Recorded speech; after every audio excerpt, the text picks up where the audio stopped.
Important update about YouTube playlists. Hey everyone. We've received many messages asking why our YouTube playlists aren't showing up. Do we create YouTube playlists? Yes, we absolutely do. So why can't you see them? Honestly, we're not sure. We've been in contact with YouTube support for several months now, but we still haven't received a clear answer or solution. After much discussion, our team has decided to take matters into our own hands. We believe the issue might be related to the number of playlists we've created on a single channel, possibly too many. Our solution? We're launching 2 additional YouTube channels, giving us a total of 3. This way, we can organize our audiobooks better and avoid the playlist visibility issue in the future. This change only affects our YouTube audience.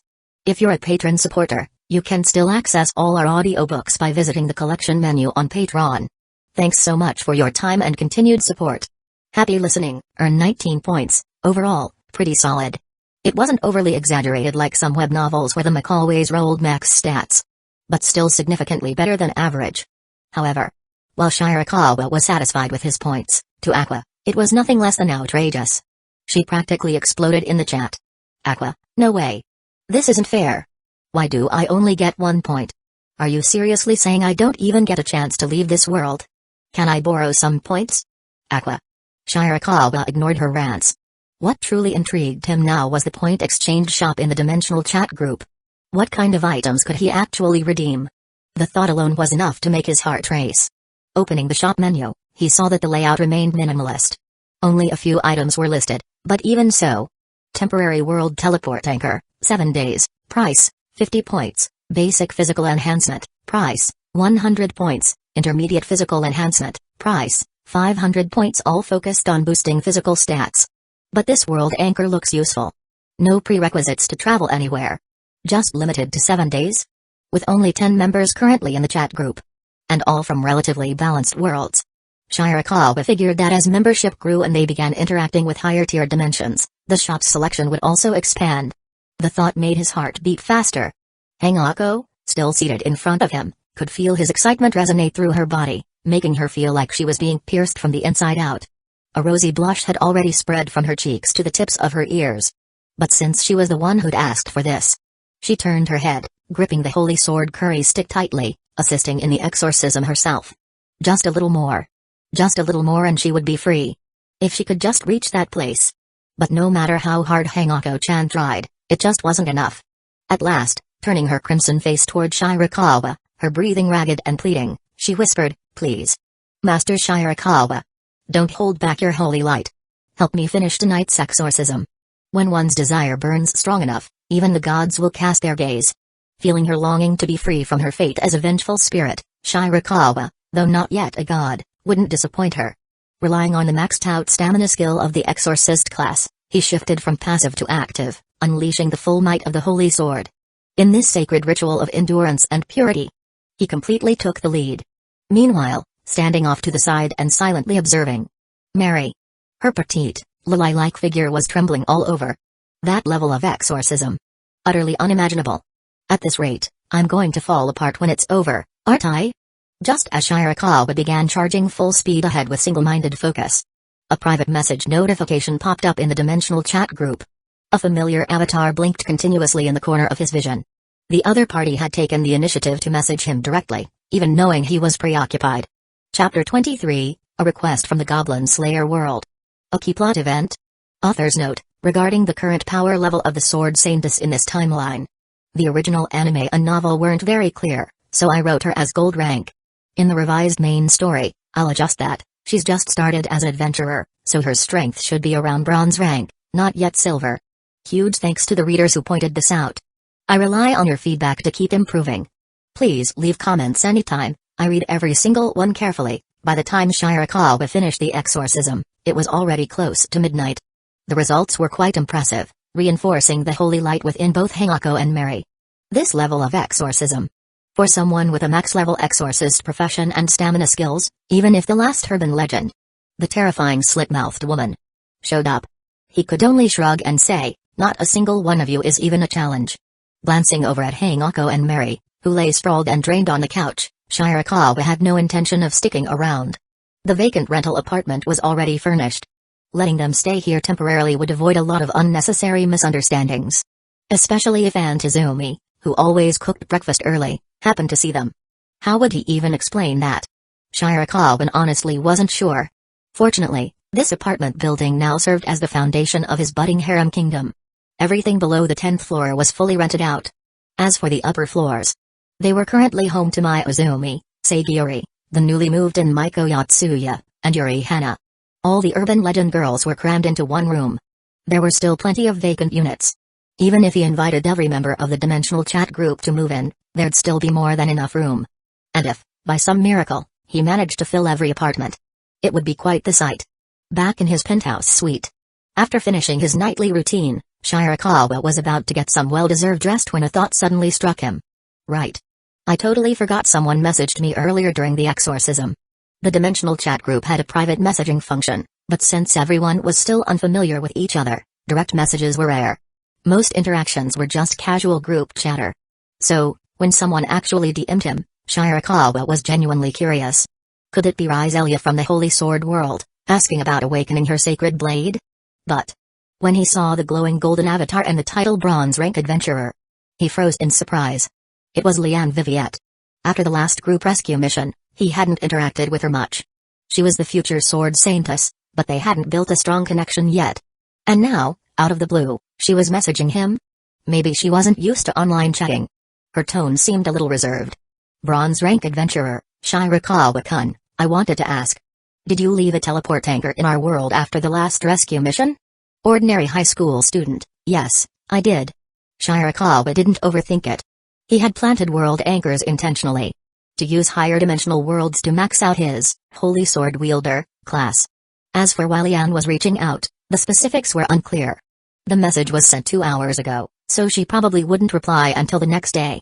Just as he was about to close the chat window, Leanne's avatar blinked again. She was clearly watching the screen and responded immediately. Bronze Rank Adventurer, actually. There's something I'd like your help with. The Adventurers Guild is facing some trouble lately. If possible. Bronze Rank Adventurer, I can pay you, of course. Ordinary high school student, what's going on? Bronze Rank Adventurer, some villagers nearby reported sightings of goblins. But none of the other adventurers want to take the quest. Bronze Rank Adventurer, my team is newly formed, and we're worried about running into trouble while fighting goblins. So we'd like to hire you, Shirakawa-kun. A quick skim through the messages told Shirakawa all he needed to know. It was a party invite. But the specific details of the event were still vague. Rural village. Goblins. That sounded oddly familiar. Could it be the same village where Goblin Slayer's older sister died? He had no other plans tomorrow. Traveling between worlds didn't cost points. Hunting goblins would boost his experience, and he'd get a first-hand taste of the grime-dark tone of the Goblin Slayer world. Not a bad deal at all. If he was lucky, and it was the village from the original story, then his interference might drastically alter the tragic plotline. Ordinary high school student, no problem. Bronze Rank Adventurer, thank you so much, Shirakawa-kun. Goblin Slayer world. Inside the Adventurers Guild, Leanne Viviette had been sitting for hours. Her furrowed brow finally began to ease. For new adventurers, goblins were the best training targets. That said, after the near-death experience in the Goblin Cave, she didn't fear goblins anymore. She simply approached them with much more caution. More importantly, she was excited to see Shirakawa again. The one who had saved her life. In addition to completing the request, she was hoping to take him around town for a bit. With Shirakawa-kun around, nothing will be that difficult. Most importantly, she wanted to prove herself to him. That near-fatal mission in the Goblin Cave was just a fluke. This time, during the team-up, she would not be a burden. Gripping her newly forged sword tightly, Leanne slowly rose to her feet. The female mage who had accompanied her to the guild looked at her curiously. Viviette, have you made up your mind? Of course. We're taking that quest. Leanne's eyes were firm. Even if the other 3 members of her party refused to join, with someone as dependable as Shirakawa on her side, she didn't believe it would be dangerous at all. Now the only problem left. What kind of reward should she offer him? Chapter 24, Attribute Boost. Off to the Goblin Slayer world. The meeting was scheduled for tomorrow. Conveniently, it was the last day of the weekend. Shirakawa didn't forget to tell Mai Uzumi he'd be away, so she wouldn't bother preparing lunch for him. Best not to let the sexy housewife cook for nothing. You've extracted mana for 7 hours. Gained 500 XP. Mana Refinement Level 4, 800 out of 1000, you've extracted mana for 7 hours. Gained 500 Job XP, Your continuous mana refinement has slightly enhanced your overall stats, an unexpected bonus?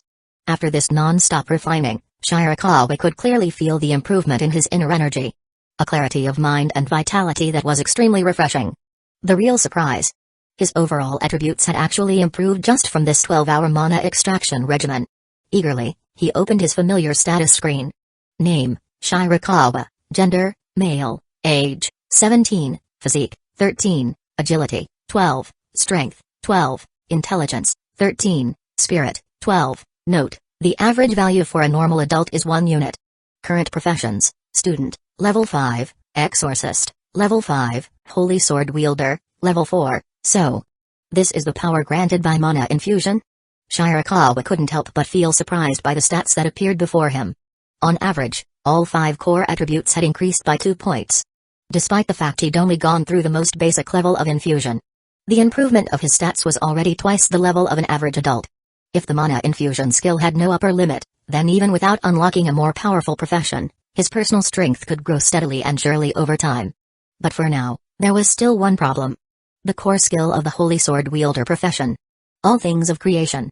He had yet to find a suitable weapon for replication, and as for how powerful a weapon could be copied with the skill, that was still uncharted territory.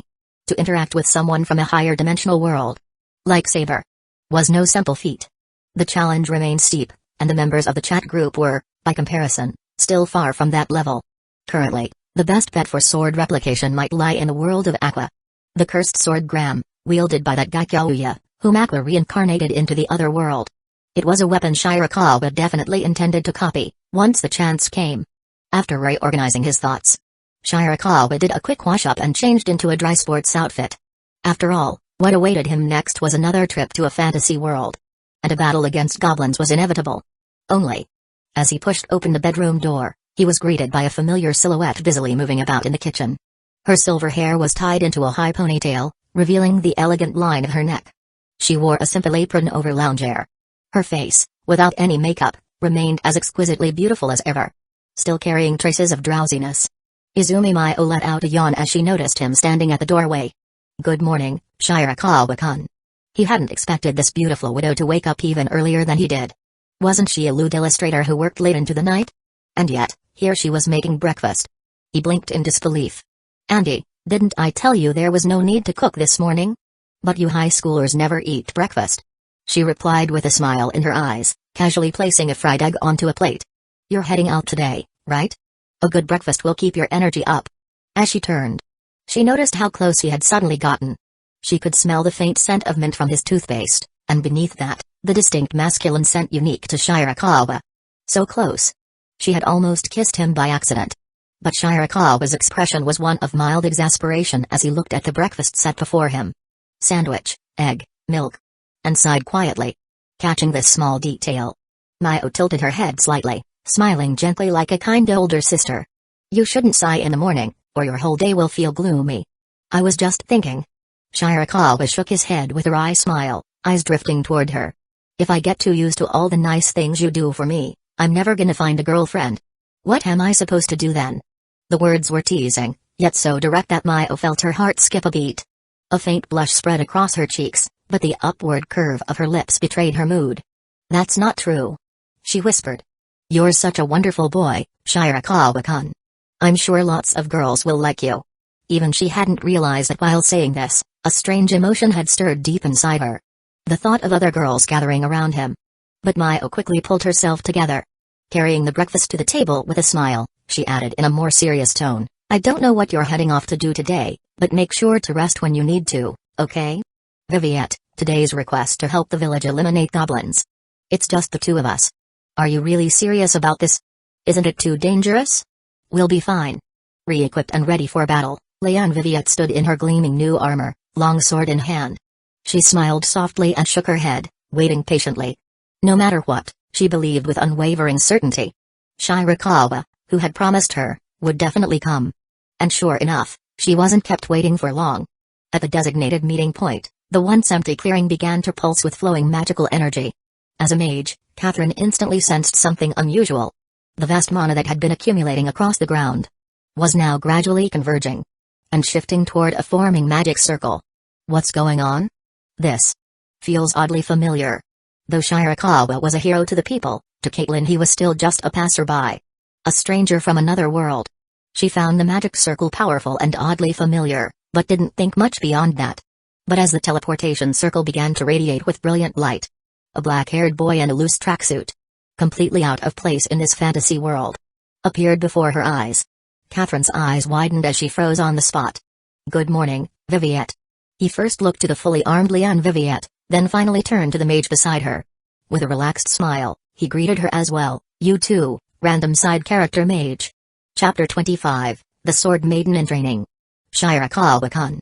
You've gotten stronger again. Compared to the tense, high-stakes rescue mission last time, Shirakawa's return to the world of Goblin Slayer using a world transfer anchor point felt much more relaxed. Just a blink of an eye, and he found himself standing once again in a different world.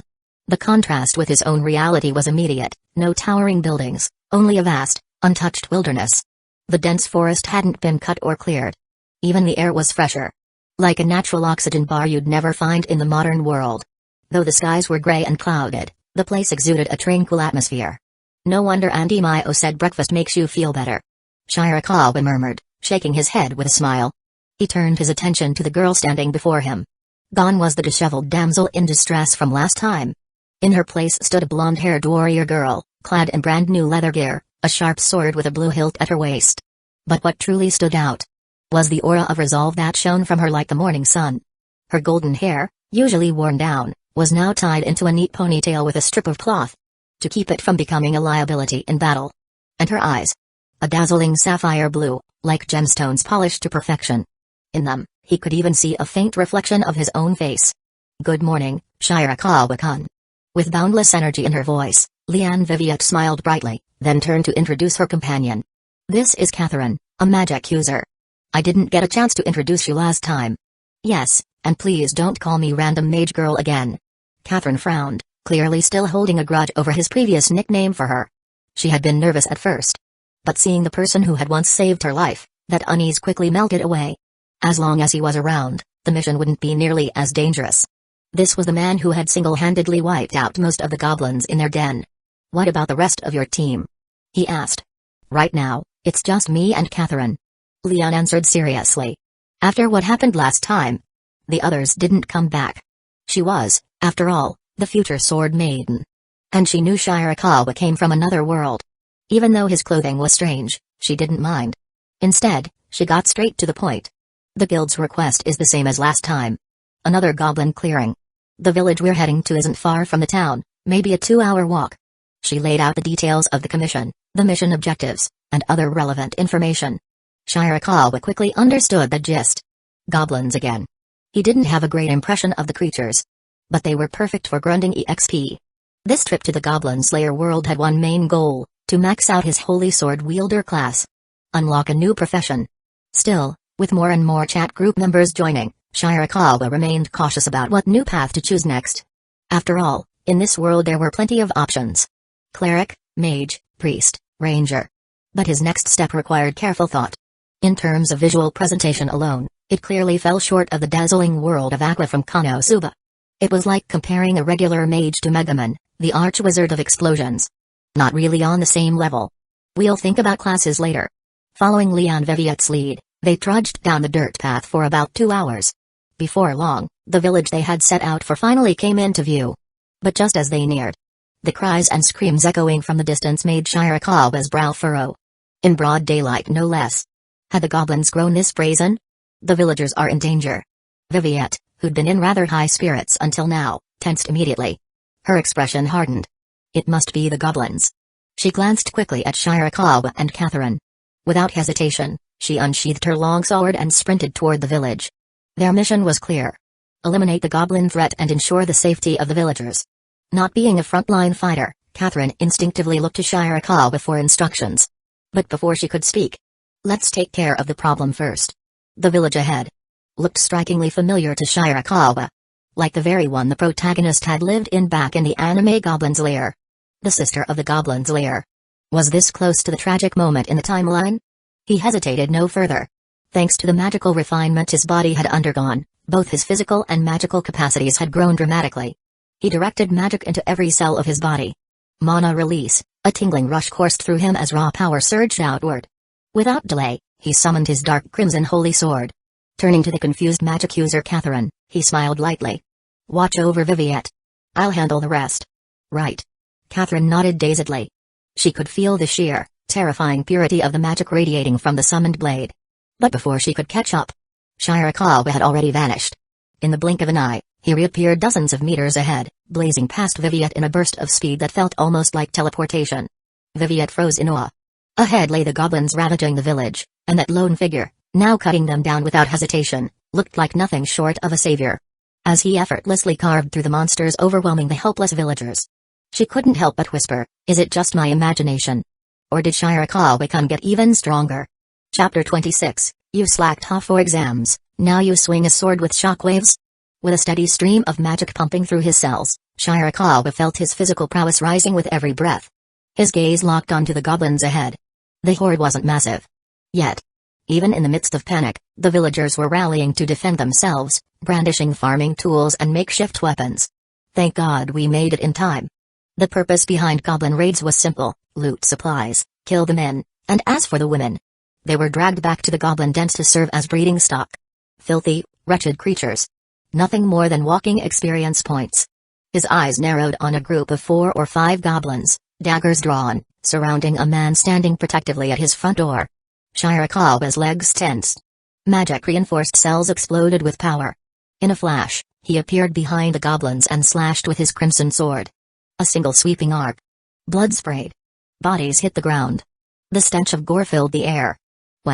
The man who had been desperately holding the line, now injured and stunned, could hardly process what had happened. An adventurer had come to their aid? Suppressing the surge of gratitude in his chest, he turned and shouted toward the others, "Hang on. Help has arrived." The villagers, who had been cornered and desperate, now burned with newfound resolve.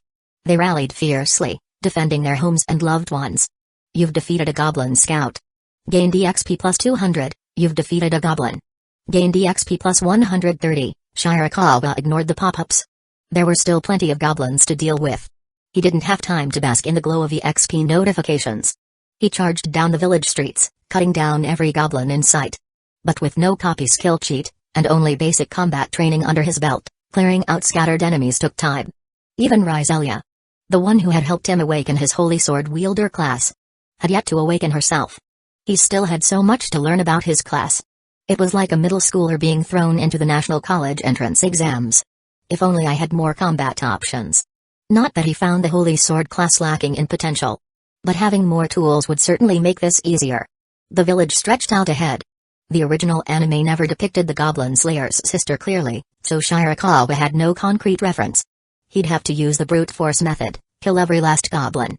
Find the one tending cattle. And maybe, just maybe, he'd find young Goblin Slayer himself. These goblins were no match for him. And amid the clashing steel and slashed bodies, Shirakawa began to understand more about the rhythm of battle. He pulled his sword from yet another felled goblin. A thought crossed his mind. Magic enhances the body's performance. Then what happens if I inject mana directly into the sword? Would it unlock a new skill on the spot? He decided to try. The dark crimson sword in his hand pulsed as he funneled magic into it. The glow intensified. It worked? He hadn't expected much, but the result was clear. He swung lightly. A scarlet shockwave burst from the blade. The solid ground cracked open, the cut deep as a palm's width. Against goblins, this would be devastating. Wait a minute. Isn't this just like that Sword Soul class from that mobile game version of DNF? You slack off in high school, and next thing you know, you're double jumping with sword beams. This life is awesome. With renewed energy, he dashed toward another house in the distance. Sustained mana infusion didn't seem to tire him too much.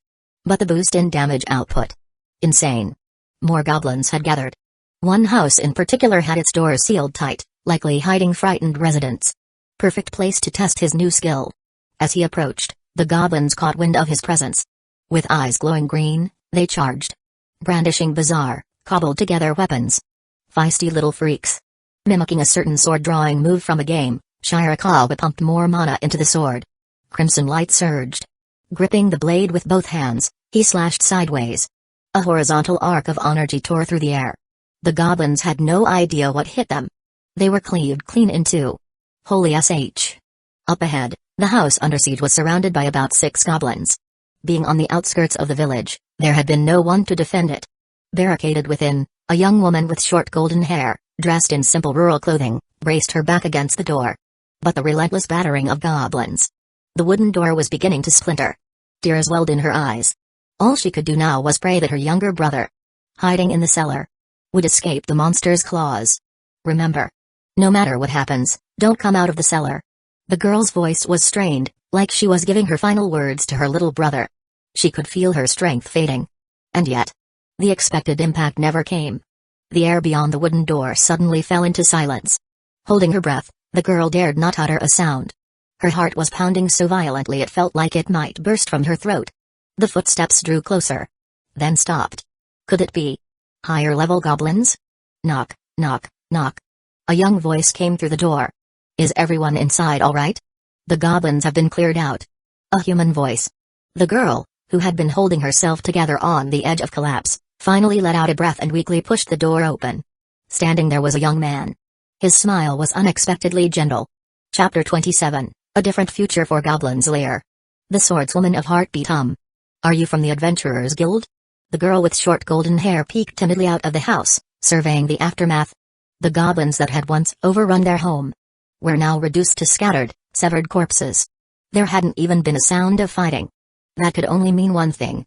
They'd been eliminated in an instant. The girl looked carefully at Shirakawa again. No other adventurers in sight. Then it had to be him.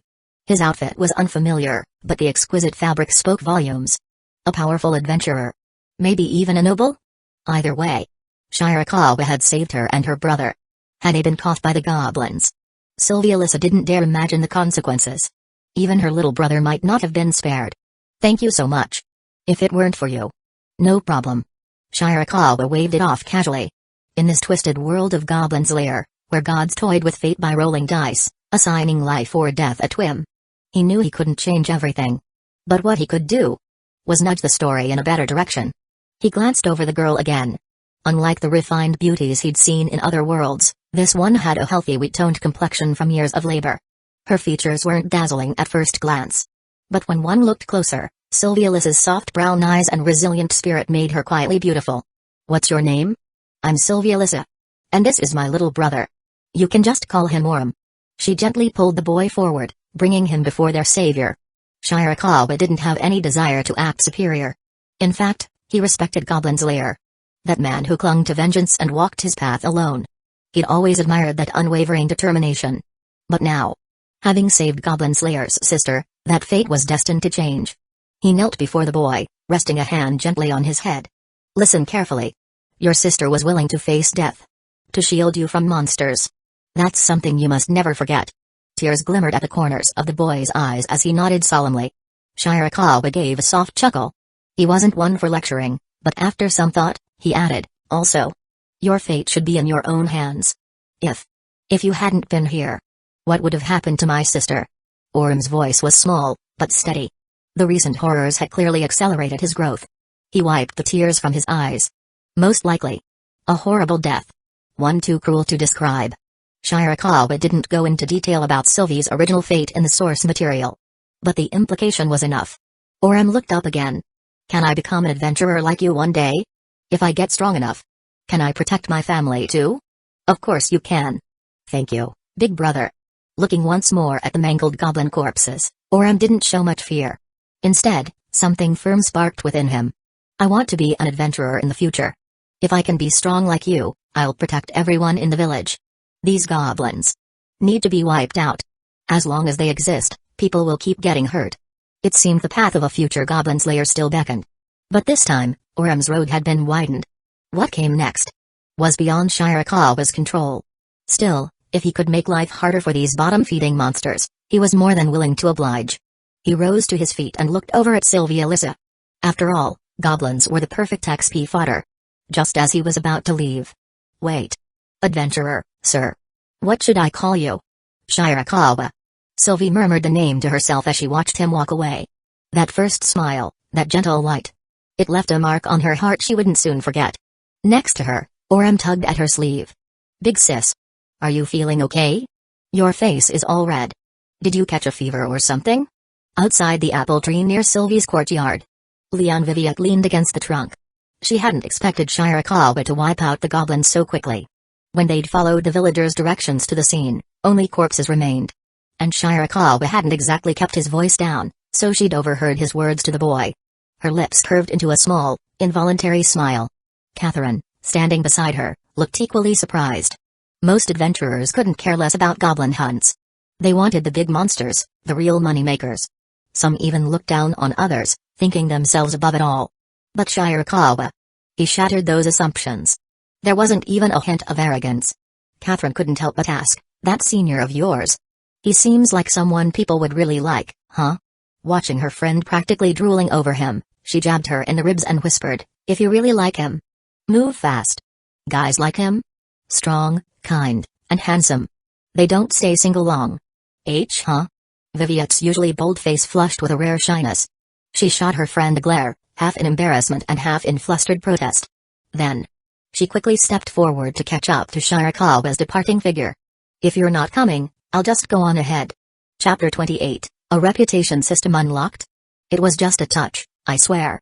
Shirakawa-kun. You really are such a gentle person. Walking side by side with Shirakawa on a path back to the village, the girl who would one day be hailed as the Maiden of the Sword gazed at him with open, unguarded admiration shining in her eyes. She hadn't admitted what her friend had said. But she hadn't denied it either. After only 2 brief encounters, this otherworldly visitor had already left a profound impression on Lian Vivet, reliable, gentle, attentive, powerful. The most perfect man she had ever met. Bar none. Being suddenly described as Yasashe, gentle, Shirakawa's face twitched with awkward confusion. Gentle? Him? Not even close. He was just an unapologetic perv. When it came to cute girls with good personalities and top-tier looks, he simply had a high patience threshold. After all, he had a grand dream to chase. Who could possibly say no to a crystalline harem paradise? But then, seeing that radiant girl beside him, eyes sparkling like stars, her lips curved in a gentle smile, Shirakawa decided, yeah, this misunderstanding is worth maintaining. "I don't think I'm particularly gentle," he said with a relaxed smile. "It's just that I happen to have some power right now, so I figured I'd do what I can. What I want to do. That's all there is to it." This trip to the Goblin Slayer world had been fruitful. His current class, Holy Sword Wielder, only needed another 5,000 experience points before reaching max level. Not bad at all. And more importantly, it hadn't even taken that much effort.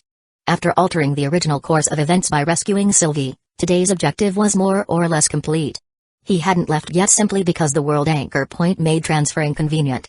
As for this dark, grim world, he figured he could explore a bit more over the weekend. With that in mind, Shirakawa halted for a moment and glanced at the girl walking timidly beside him. He hadn't forgotten their private chat in the dimensional group. With a teasing smile, he spoke up, "So, bronze-ranked adventurer. My reward. Could it be MN?" Before he could finish the sentence, the future sword maiden suddenly stepped in, placing trembling hands on Shirakawa's shoulders. The height gap forced Lian Vivet to tiptoe slightly. And then, her soft, pink, dewy lips gently brushed the cheek of the boy who made her heart race. But Shirakawa slightly turned his head at the last moment. And as their lips touched, a spark, like an electric current, shot through her. Her heart fluttered wildly as she slowly closed her eyes, arms slipping around Shirakawa's neck. This was enough. For an adventurer like her, there was no knowing whether tomorrow or tragedy would arrive first. So in this moment, she didn't want to let the opportunity pass her by. "Shirakawa-kun. I think my heart is racing a little too fast." "Oh? Let me check for you." "Thank you so much. If it weren't for you, our village would have been wiped out by those damn goblins." As the village elder expressed his heartfelt gratitude, Catherine, newbie mage, stood awkwardly nearby, unsure how to respond. To her, this whole ordeal felt less like an emergency and more like a countryside picnic. They hadn't even gotten a chance to attack. Every goblin had been wiped out by Shirakawa-senpai before she could do a thing. And now, the elderly village chief was giving her all the credit. "No, you're thanking the wrong person, sir." Catherine waved her hands hastily, flustered. "Even though I came here with Lian and Shirakawa-senpai, I didn't actually help. Shirakawa-senpai's too strong. He took care of everything before we could even step in. You should be thanking him." That said, Catherine wasn't exactly upset. When her bestie had gone off chasing after Shirakawa's retreating figure, she knew better than to third-wheel the moment. She wasn't that clueless. But she hadn't expected Viviette and Shirakawa-senpai to be gone so long, Even now they hadn't returned. Facing the villagers' warmth, it was getting hard to hold her ground. Just then, she spotted two familiar figures approaching from afar. As if salvation had arrived, she pointed quickly. "That's Shirakawa-senpai. He's the one you should thank." The villagers, including a little girl with short purple hair among the crowd, all turned to look at the approaching pair with reverent eyes. These people, living in a twisted and dark world, each held baskets of freshly picked fruit and local specialties. Though they lived modestly and had just suffered goblin attacks, they were still offering their most treasured goods to show their gratitude. "Thank you, Adventurer Sama, for saving our village." The old chief bowed deeply. Though his expression was grateful, there was a bitter helplessness hidden behind it. Because even though they'd been saved, they had nothing of real value to offer. "This is what we could prepare for you," the old man said, though it might not be much. Under their collective gaze, Shirakawa glanced at the baskets. Simple but sincere gifts filled with heart and effort. In worlds like this, ordinary people struggled just to survive. Sometimes, the value of a gift lies not in its price, but in the willingness to give. He smiled. "Thanks, but this is a lot. I'll take a bit back with me. And the rest? How about we cook it up for lunch?" Reputation +1. Catherine walked over to her friend, eyes wide as she examined Leanne Viviette. Her cheeks still held a delicate, rosy flush. And more importantly, her leather armor looked slightly disheveled. Judging by the time they'd been gone, Catherine's eyes went wide. Her voice trembled, more from curiosity than dismay. "You guys? Already?" "No." Without hesitation, Viviette denied it forcefully, even though her heart was still racing wildly. Under her friend's skeptical gaze, she finally muttered in a barely audible voice, "It was just a touch." "Huh?" Chapter 29, The Power of Fame. Holy Sword Wielder maxed out. If it had been any ordinary group of adventurers sent to deal with those goblins, the village would undoubtedly have suffered casualties. But with Shirakawa on the scene, things played out very differently. He single-handedly wiped out the monsters. Completely and without mercy. As a result, the village's losses were minimal. Some damaged furniture, a few villagers with minor injuries. But all in all, the mood in the village was surprisingly bright. It had the air of a community grateful to have survived a disaster. Originally, the villagers had offered Shirakawa various gifts in thanks. Among them, he selected only a few rare and unusual ingredients. After careful preparation, he planned to bring them back to the real world for a little culinary experimentation. Around noon, with the sun high overhead, the villagers finished clearing away the goblin corpses and began setting up a celebratory feast in the village chief's courtyard. As honored guests, Shirakawa, Leanne Viviette, and their companion naturally weren't expected to help. With some free time on his hands, Shirakawa turned his attention to a newly unlocked feature, the reputation system. It wasn't something tied to the dimensional chat group. It came directly from his profession panel. And now, curious to see what it truly did, he opened the interface. A detailed data panel appeared before his eyes. Name, Shirakawa. Gender, male. Age, 17. Constitution, 13. Agility, 12. Strength, 12. Intelligence, 13. Stamina, 12. Current occupations, student, level 5. Exorcist, level 5. Holy Sword Wielder, level 4. Reputation, 1. Reputation was a universal function, directly loaded onto the status panel rather than tied to any one job class. Without hesitation, Shirakawa chose to view the details. A window popped up with a detailed explanation. Reputation can be spent to lift level caps of job classes and unlock further progression. Currently available for student, level 5? After reading through its function, Shirakawa's expression turned rather fascinating. Every job he possessed had an upper-level cap, including his current one, Holy Sword Wielder. That cap would be reached soon, and to continue advancing, he would have to unlock a new class. The most significant benefit of leveling up was gaining attribute points and purification points. So if I spend reputation to remove the cap on a maxed-out job, does that mean I can level up multiple classes of the same type simultaneously? That's basically farming attribute points. Among his job lineup, the methods of leveling were all different. The student class leveled through study, the exorcist through slaying evil spirits. There wasn't a shared mechanic among them. In contrast, Holy Sword Wielder simply required him to slay monsters to level up. Shirakawa was even beginning to speculate, once it hits max level, if he unlocks another class that shares the same leveling method. Could slaying monsters then feed experience into both jobs at once? Guess it's time to think about building a mainline combat setup. I already have Holy Sword Wielder for close range. But I'll need something with high AO firepower. Only one comes to mind. Megaman's Archwizard class. Aqua was still active in the chat group, and spending 50 points allowed him to purchase a temporary cross-world teleportation anchor. If he could locate Megaman successfully, he could not only unlock a new job, but also learn her explosion magic, and gain a massive power-up in the process. With his resolve firmed, Shirakawa set his next goal, max out Holy Sword Wielder. The farewell banquet was quite well prepared. Especially the food. Even without modern condiments, the use of spices alone brought out impressive flavor. The grape wine carried a faint note of alcohol. If only it had been chilled, it would have made the summer heat far more bearable. Fortunately, the festive atmosphere wasn't stiffened by anyone's adventurer status. Everyone enjoyed themselves thoroughly. As Shirakawa prepared to leave the village, many of the villagers came to see him off. Yet the one who caught his eye stood quietly on the outskirts of the crowd. Sylvia and her younger brother. Under the sunlight, her shoulder-length golden hair shimmered brightly.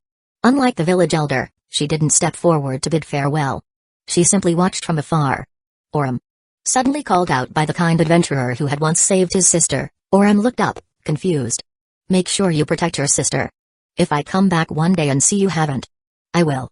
Though once quiet and withdrawn, the boy now stood tall, chest puffed with determination. Watching his departing back, Orem's voice rang out in a beaming smile. Thank you, big brother. Feeling a trembling hand rest on his shoulder, Orem turned to look at his sister. Only to see a single, dazzling tear glinting in the sunlight at the corner of her eye. But why was she smiling if she was crying? Are you two heading back first?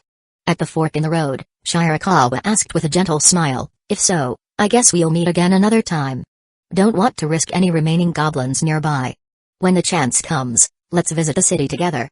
Sylvie, who had not joined the dimensional chat group, wouldn't receive mission alerts like Viviette did when in danger. So staying here permanently was a bit unrealistic for Shirakawa. The best move was to clear out every goblin threat nearby. And in the process, fully max out Holy Sword Wielder. Yes. Thank you, Shirakawa-kun.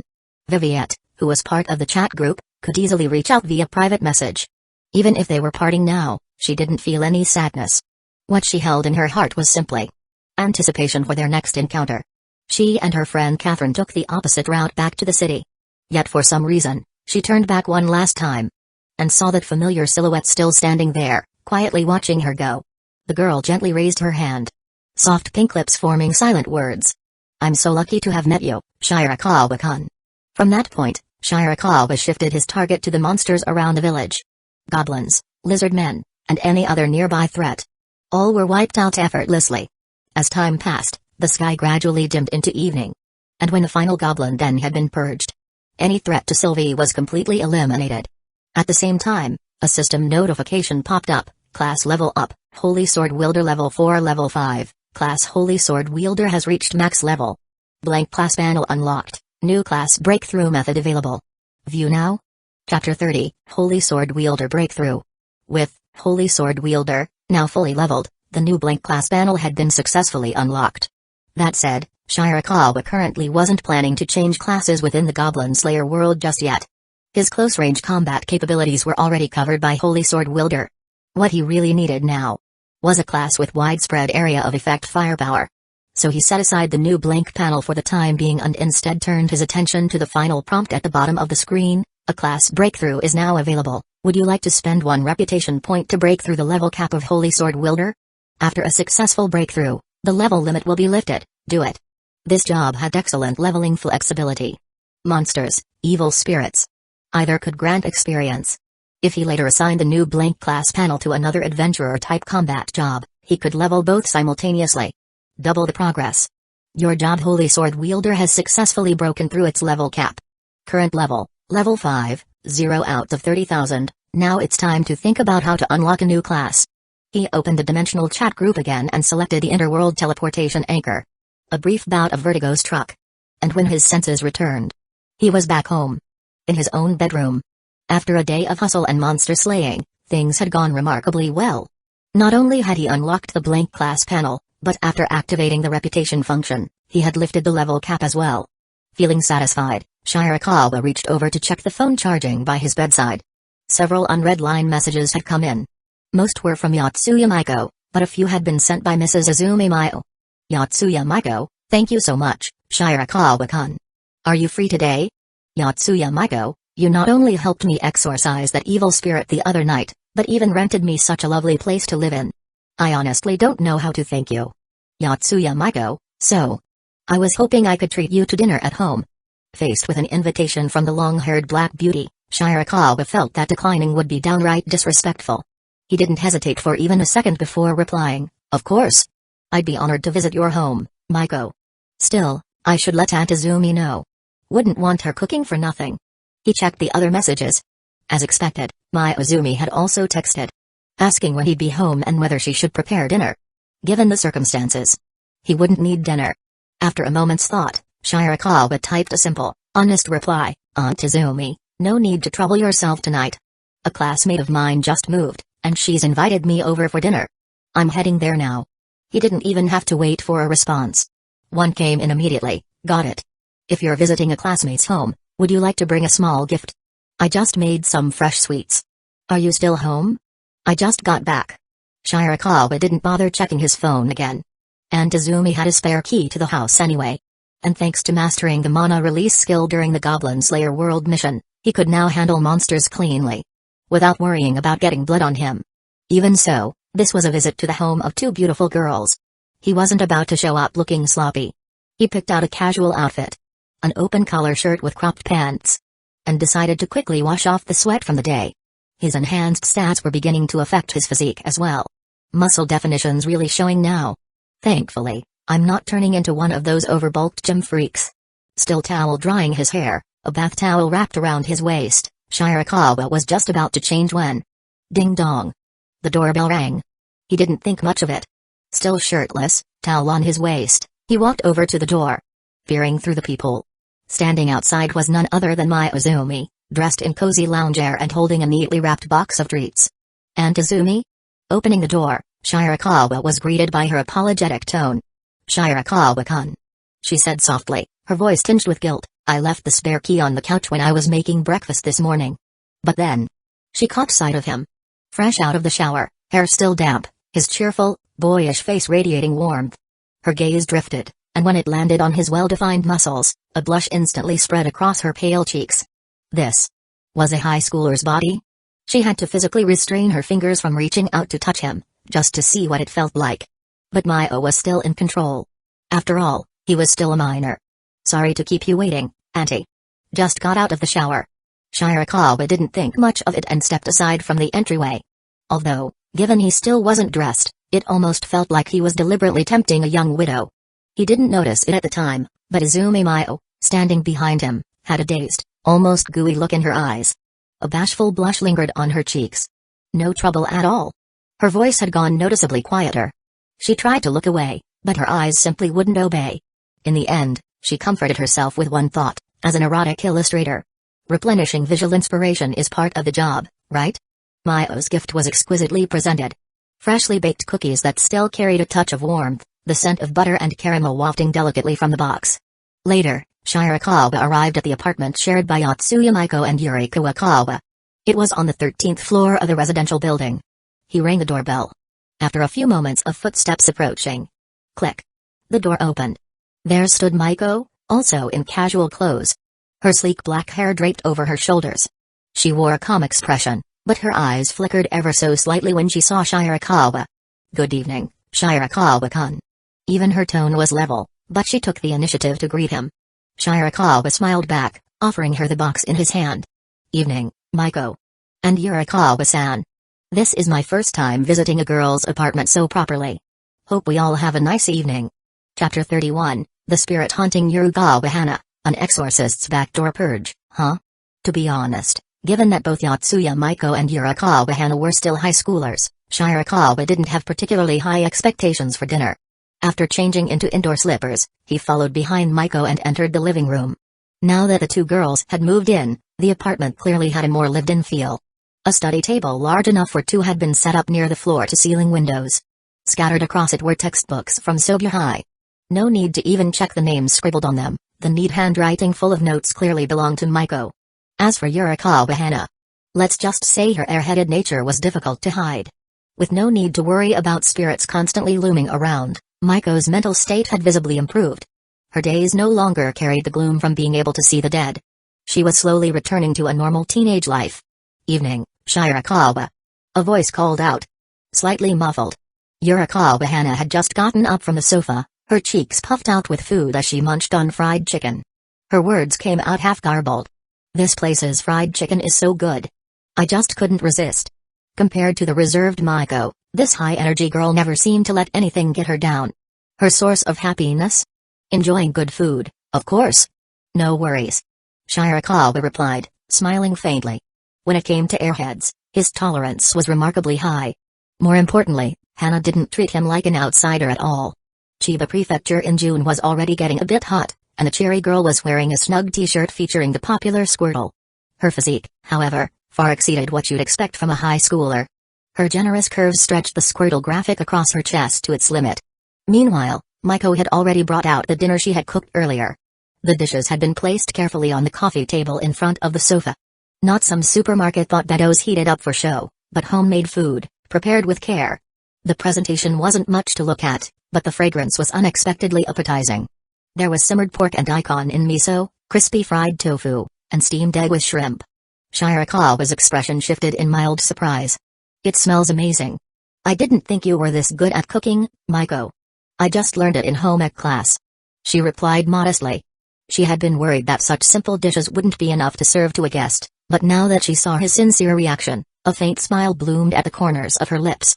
That small gesture revealed just how delighted she was. She even recalled how Hana had suggested buying a few other snacks for the guest. But Maiko had a strong suspicion those were actually just things Hana herself wanted to eat. Still, Maiko didn't mind. Thank you so much for coming tonight, Shirakawa. I hope it's not too lacking, she said sincerely. As for any strange or unexpected developments? Well, none occurred. Dinner went smoothly, with Hana's bright energy keeping the mood light. The three quickly grew more comfortable with each other. The biggest change Shirakawa noticed was in Maiko's personality. She was no longer so tightly wound. Though she still occasionally caught glimpses of spirits, she could now sleep soundly through the night. After dinner, Shirakawa left their apartment and walked toward the elevator to head home. But just as he rounded a corner in the hallway, his highly attuned exorcist's spirit vision suddenly picked up something unusual.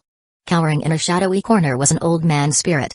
Its aura weak and unstable, clearly a low-level specter he could squash without breaking a sweat. A spirit? Here? He blinked in mild disbelief. How did something like this manage to follow them here? Frowning, he focused his vision more clearly. And then, he recognized it. The tattered figure trembling in the hallway. It had been haunting Yurikawa Hana. There was a stronger spirit behind it.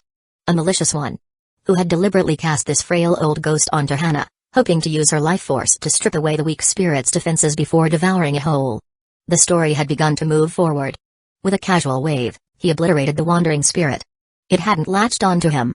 Likely bounced away by the warding array he'd set up at Maiko's place. Time to find something for Mary and Hangako to do. Instead of heading straight home, he took the elevator to the 11th floor. Pulling out a key, he opened the door to the room temporarily housing Mary and Hangako. As always, Hangako-chan peeked her head out slowly from the bathroom, her occupational habit. The doll on the sofa began to grow in size before his eyes, its bare feet pattering across the floor as it cheerfully approached Shirakawa. Mary felt an unshakable attachment to the one who had taken her in. And as for Hangako, her attitude had undergone a complete change. As an urban legend turned vengeful spirit, sunlight wasn't much of a threat to her. But she no longer even felt like going out. Yet now, the sensation of sunlight warming her skin felt pleasant. Hangako-chan, how are you feeling right now?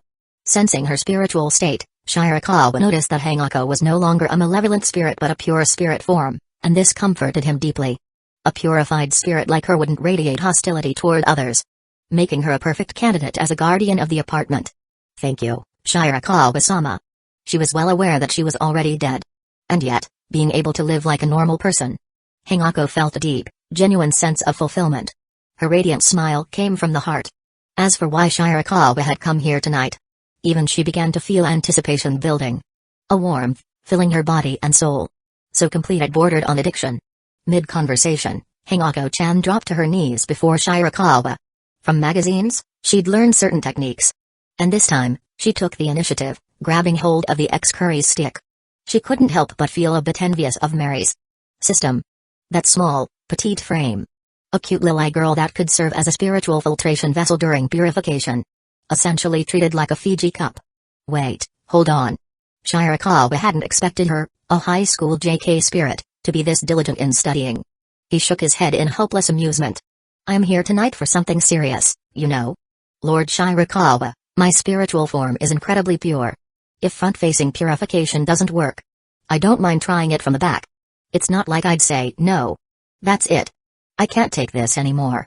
Chapter 32, Shopping for a World Anchor, Destination, Konosuba. After helping Mary and Hangako complete their purification rituals, it was already close to dawn.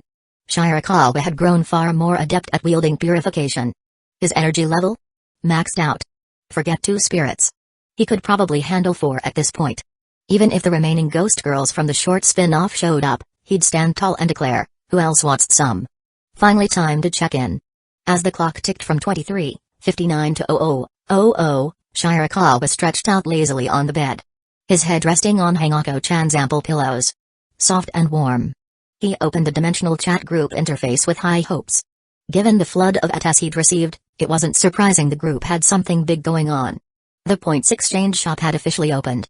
Although the available goods weren't abundant, a few stood out: physical enhancement boosts, a 7-day world anchor pass, and magic-powered body refinement. But what truly caught his eye? A chance to go to the Konosuba world. It would cost 50 points to enter. According to the timeline of Konosuba, waiting around for a quest opportunity would be tough.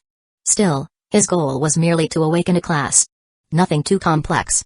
Group chat buzz Aqua, at normal high school student you online? Check-in time. My luck's definitely the best today.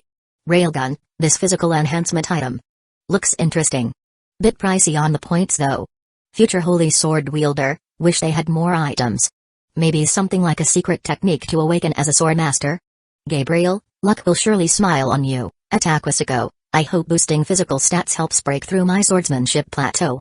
Current online members detected, 10, limited time check-in is now open, and just like that, the lively chat went silent. Mistress of the Butterfly State has checked in, received 8 points, Gabriel has checked in, received 25 points, My Sakurajima has checked in, received 11 points, Sakobujujima has checked in, received 7 points. Aqua has checked in, received 1 point, Mistress of the Butterfly State, looks like I'll need another 7 or 8 days to save enough for basic physical enhancement. Gabriel, so these points are actually useful? Can we get a point trading system? I'm running low on pocket money. If physical enhancement makes me bulk up, I'll pass. Aqua, 1 point? Again? I demand a redo in the name of the goddess of water. Normal high school student, you might want to awaken your class first, then check your luck stat. Especially since you're... You know. Naturally, Shirakawa was thinking ahead. They'd meet Aqua soon anyway. So a casual reminder wasn't out of line. He shifted his attention to the check-in. After yesterday's experience, this time he operated with smooth familiarity. Check-in. Normal high school student has checked in, received 31 points. Huh? Staring at the result, Shirakawa sat up straight, his head leaving Hangako-chan's mountain pillows. He couldn't believe it. Already enough points. For the Isekai transfer? Even the other members were stunned. His point count beat Gabriel, who claimed to be a literal angel. Railgun, based on your theory just now, at normal high school student, what's your luck stat? If points are tied to that. Aqua, look at this guy. Aqua, I don't believe this. I'm going to the Adventurers Guild tomorrow. I refuse to accept that my luck stat is lower than his. Butterfly House Master, at normal high school student, if you decide to get body enhancement, please report back with detailed results. Normal high school student, I'm thinking of visiting the Another World first. If I can become an adventurer there, that'd be a solid start. Naturally, Shirakawa didn't hide his choice. After all, the world he was headed to belonged to Aqua. It wasn't like he could keep that under wraps anyway. Ignoring the continued chatter, he focused on the shop.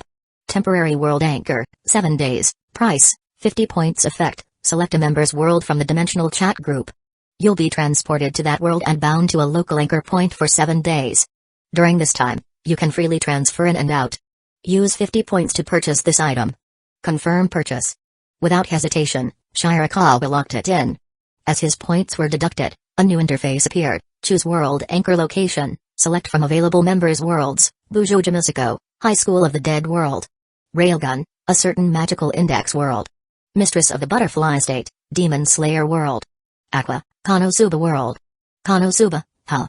Shirakawa couldn't help but feel intrigued by Megumin's Archwizard class. If he could somehow acquire her signature explosion magic, his level progression would skyrocket. The anchor point for dimensional transmission quickly locked onto the Konosuba world. Now, in the group chat's teleportation menu, there was a new addition alongside Goblin Slayer, Konosuba world, 7 days. 7 days should be enough. I'll head out tomorrow. He had no plans to leave right away. All the parallel worlds in the dimensional group had synchronized time flows, which meant Shirakawa now had a far more pressing concern. As a normal high school student, how was he supposed to ask his homeroom teacher, Shizuka Hiratsuka, for leave on a Monday? Chapter 33, Departure for Konosuba. Aqua's existential crisis as a second-year student in Class F at Sobu High School in Chiba, Shirakawa's homeroom teacher was none other than Shizuka Hiratsuka. Perhaps because of his arrival, he had essentially replaced Takagaya Ehokuman in this world. In order to max out his student class level, Shirakawa had scored top ranks in every subject. In terms of personality, he got along quite well with his classmates. So well, in fact, that he had even become the class representative for Japanese literature. Note, supposed to be Chinese literature, but fuck that shit. But now, he faced a challenge far more difficult than any test. How am I supposed to ask for leave? Resting on the soft chest of Hangako, his pillow in the shape of a massive mountain plush, Shirakawa stirred from sleep. He couldn't just say, I'm going to another world to awaken Megaman's arch-wizard class. Could he? Gently lifting the limp and near-collapse Mary doll by his side, he glanced out at the gradually brightening morning sun. After a moment's thought, he opened line. He found Hiratsuka-sensei's icon. After some hesitation, he decided to be honest and simply typed, Sensei, I have something to take care of today and would like to ask for leave. After sending the message, Shirakawa, an early riser by habit, didn't crawl back into bed. Instead, he got ready to head to school as usual, figuring that if the excuse didn't fly, at least he'd be prepared. If things went smoothly, his next destination would be the world where Aqua resided. The world of Konosuba. Just then, the sound of a key turning in the door lock rang out. It could only be one person. Antizumi Mayo, stumbling in, clearly not yet fully awake. Yawning, her energy depleted, she mumbled groggily, Morning, Shirakawa-kun. Good morning, Auntie. For a lewd illustrator, all-nighters were par for the course. Shirakawa didn't think much of it and greeted her calmly. Just as he took a bottle of milk from the fridge and prepared to warm it up, his phone buzzed in his pocket. A message from Shizuka Hiratsuka. Shirakawa-kun, is there something urgent that requires your absence? Shirakawa wasn't surprised. Hiratsuka was the kind of teacher who genuinely cared about her students. It would have been easy to bluff, but he opted for honesty again. Sensei, it's something very important I need to take care of. I really must take the day off. Apparently at a red light while driving, her reply came swiftly, then please have a classmate pass on today's lessons. If things get difficult, feel free to call me. Thank you, Sensei. Contrary to her depiction as a violent woman in many novels, Shirakawa knew firsthand just how devoted Hiratsuka-sensei truly was to her students. Shaking his head with a smile, he turned his attention back to breakfast, warm milk, soft-boiled eggs, and sandwiches. A simple but satisfying spread. Looking at Azumi Mayo, who had already taken off her apron and was dragging her feet toward the door, Shirakawa asked, Andy, aren't you going to eat something? No thanks. I think I'll go back to sleep. Unable to meet Shirakawa's eyes, Izumi Mayo just wanted to flee the scene. After all, she hadn't expected that simply catching a glimpse of his well-defined muscles last night would lead to that kind of dream. That shameless kind. She quickly waved her hands and escaped, pretending to be sleepy, suppressing the strange thoughts budding in her heart. Why do I feel like Aunt Mayo's acting a little weird lately? With a frown, Shirakawa watched the door shut again. He finished his breakfast without overthinking and decisively opened a dimensional chat group. With both Aqua and Gabriel in the group, the chat logs were basically unreadable walls of spam. Skimming through for anything useful proved fruitless. So, he activated the interdimensional anchor function. Would you like to teleport to the world of Konosuba? Yes. Konosuba World, City of Beginners, Axel. In the early morning, the Adventurers Guild was already packed with people. A crowd had formed in front of the job counter, their eyes gleaming with anticipation. Behind the counter stood Luna, the stunningly beautiful receptionist with golden hair tied up in a high ponytail. She wore the official guild uniform, but what really drew eyes were her curves. Especially that impressive bust. Looking at the stats on the card before her, Luna couldn't help exclaiming in disbelief, huh? All of the stats are far above average. Except for intelligence and luck, which are both, well, really low. Gasps echoed throughout the guild hall. Even the surrounding adventurers began cheering in admiration for Aqua. Aside from classes that need high intelligence, like Mage, You can basically pick any advanced job right away. Crusader, Swordmaster, High Priest. You're eligible for all of them. Clutching her adventurer card in both hands, Aqua's face was drained of all color. Her dull, lifeless eyes were fixed on the very last stat, luck. She looked like a salted fish that had lost its dreams. With a deadpan stare, she turned to Luna and asked weakly, "Is there any way to raise my luck stat?" Actually, for adventurers, luck doesn't affect much. And it's determined at birth, so there's really no way to raise it. Suddenly, it all made sense to Aqua. Why she always got the lowest points in the chat group sign-ins. Why her life felt so meaningless. But just then, a surge of magical energy began swirling beside her. The magic circle for interdimensional transmission began to form. Glowing faintly, its light pulling her attention away from her depression. And with a soft flash of light, someone arrived. Suddenly standing beside her was Shirakawa, dressed in casual athletic wear. Noticing Aqua beside him, looking as if she'd lost all hope, he greeted her out of courtesy with a light chuckle. "Good morning, Aqua. Why you are?" Aqua snapped out of her daze momentarily. That teleportation spell was clearly not from this world. And this man, somehow, knew who she was. Her expression clouded as she recalled the prompt from last night. The one from the dimensional chat group. Frowning in puzzlement, her otherwise beautiful and intelligent face now full of doubt, she asked, "Don't tell me you're that so-called normal high school student?" Moments later, without the slightest concern for decorum, Aqua clung tightly to Shirakawa's arm, her voice trembling on the verge of tears. "Please. Tell me how to raise my luck stat. I don't want to stay in this world anymore." Chapter 34, Invitation to Defeat the Demon King? A new job, Archwizard. Shirakawa casually swept his gaze across the gathering crowd. Adventurers, guild workers, even Luna, the receptionist, had stepped out to watch. It seemed this was the moment Aqua successfully had her abilities appraised. Yet the crowd didn't react strangely to Shirakawa's sudden appearance. Reincarnators popping up was a fairly common occurrence here. Having pieced together the basic situation, he felt the soft pressure on his arm and gently reminded, "I suggest you settle on a class before we talk about anything else." Aqua blinked, clearly flustered. The question of choosing a class had completely slipped her mind. Living alone in a strange world, the only way back to the heavens was to defeat the Demon King. Like that's even possible. Her bright blue eyes blinked thoughtfully as she nudged his hand. "What kind of class do you think suits me?" "High Priest." No real combat capability to speak of, but she could serve as the party's healing support thanks to her divine water-based powers. It was better for her to stick to the original route. Without hesitation, Aqua replied. "Then I'll pick High Priest." Aqua had long since given up thinking for herself. After all, this guy was a member of the dimensional chat group. And even offered her friendly tips before. She turned toward Luna. "High Priest, huh?" "Yes." Luna replied, professionally polite. "It's a versatile class capable of casting all healing and support magic, while also boasting enough raw power to stand on the front lines. It suits you perfectly. Then, Lady Aqua. Welcome to the Adventurers Guild. All of our staff look forward to seeing your future exploits." Luna smiled cordially, her voice tinged with surprise. Ignoring Shirakawa's sudden arrival, the surrounding adventurers, after a brief pause, erupted into cheers again. Shirakawa couldn't help but twitch the corner of his mouth. Compared to the world of Goblin's Lair, Konosuba was practically the embodiment of madness. But he couldn't say he disliked it. As the ruckus gradually faded. Sitting in front of the guild's party recruitment board, Shirakawa studied the blue-haired girl seated across from him. Her aquamarine hair shimmered in the light. Her divine beauty practically otherworldly. The jewel ornament on her head looked suspiciously like a water molecule model. A classic case of a beautiful but useless type of girl. She wore a blue divine robe, short white sleeves, and a short blue pleated skirt. Was she wearing underwear? Shirakawa instinctively looked down but reconsidered. That line of thought was problematic. Figure-wise. She could even give Hangako Hiraki a run for her money. As Aqua lay slumped across the table in despair, Shirakawa finally explained, "Your luck stat is an 8. It can't really be changed.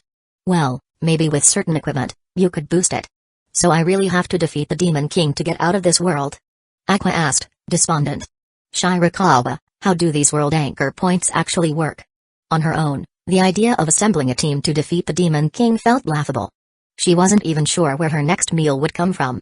Returning to the heavens felt impossibly far away. "It's a bit complex," Shirakawa replied. "Once the dimensional chat group assigns a mission, you can go to another world. If you spend points to establish an anchor, you can freely travel back and forth." Axel was a fairly large city. Trying to locate Megaman would be difficult without luck. Shirakawa could only hope something on the guild's job board would lead to her. Chatting idly with Aqua helped pass the time. But there's no way a mission would appear in heaven. How am I ever supposed to go back? With that depressing realization, Aqua felt her dream of returning to divine life shatter entirely. She glanced at Shirakawa. They were both just high school students. Yet that shut-in need had dragged her into this bizarre world. But the longer she stared at the boy before her, Aqua suddenly slammed her hands on the table and stood up, eyes gleaming. Shirakawa. Do you want to become the hero who saves the world and defeats the Demon King? I might not have the power to reincarnate you, but I am the goddess of water. A high priest of the highest tier. If we form a party, we'll totally be fine. Reliable, level-headed, and a member of the dimensional chat group. There was no better choice. Aqua tried to recruit him outright. But Shirakawa refused without hesitation. I must emphasize. I'm just a normal high school student. And besides. He didn't get to finish. A girl's voice cut him off from behind. She had short, smooth black hair with a few longer strands framing her cheeks. Her adorable, youthful face was shaded slightly by a mage's hat. Petite, like a textbook lily. An eye patch covered one red eye, and as a crimson demon, she wielded a staff of considerable size. She slowly stepped forward. I heard you were discussing the defeat of the Demon King, she said. This encounter is fated by the will of the world itself. I have awaited people like you. Ignoring her over-the-top Chunobu speech, Shirakawa turned around and examined the black-haired, red-eyed girl in front of him. The telltale eye patch. Obvious malnourishment from poverty. In Japan, she'd be mistaken for an elementary schooler. But those weren't the most important details. As Shirakawa's eyes settled on her, excitement surged through him. A system prompt flickered before his eyes. Ding, prerequisites met. Would you like to unlock the new profession, Archwizard? Chapter 35, Magic Attribute Unlocked. Learning Explosion Magic. The moment the new profession panel popped up. Archwizard. Shirakawa didn't hesitate in the slightest. He immediately slotted it into his available job slot. As his body underwent a subtle transformation, a complete new profession interface appeared before his eyes. Profession 4, Archwizard Level 1, 0 out of 100, Core Skill, Mana Fountain, Max, Passive Skill, Elemental Mastery, Max, Basic Skills, Flame Surge, Level 1, Ice Wall, Level 1, Earth Flow Barrier, Level 1, Aqua Wave, Level 1, Air Slash, Level 1, Detected Mana Compatibility between Holy Sword Wielder and Archwizard. Magic Stat Interface unlocked, Mana. Please check manually. In the world of Konosuba, Archmage was a high-ranking class. Now, reading through the core skill list, Shirakawa's heart surged with excitement. Core skills. Unlike other classes, this one came fully equipped with a max-level Mana Fountain and complete elemental affinity. He immediately tapped on the descriptions. Mana Fountain, Max, your magical energy exceeds common sense. The more mana you consume, the faster your natural recovery. Up to 10% per minute. Elemental Mastery, Max, as an Archmage, you possess the ability to refine pure mana into any elemental form, enabling the use of all elemental magic. So that's why there are so many basic skills right out the gate. Now that he understood how the core and passive skills worked, it all made sense. His initial skill set was practically overflowing, because he could immediately access and control all elemental spells. And the mana recovery provided by Mana Fountain? It was nothing short of absurd. Even if he emptied all his skills, full recovery would only take 10 minutes. And during that downtime, the Holy Sword Wielder class could easily fill the gap.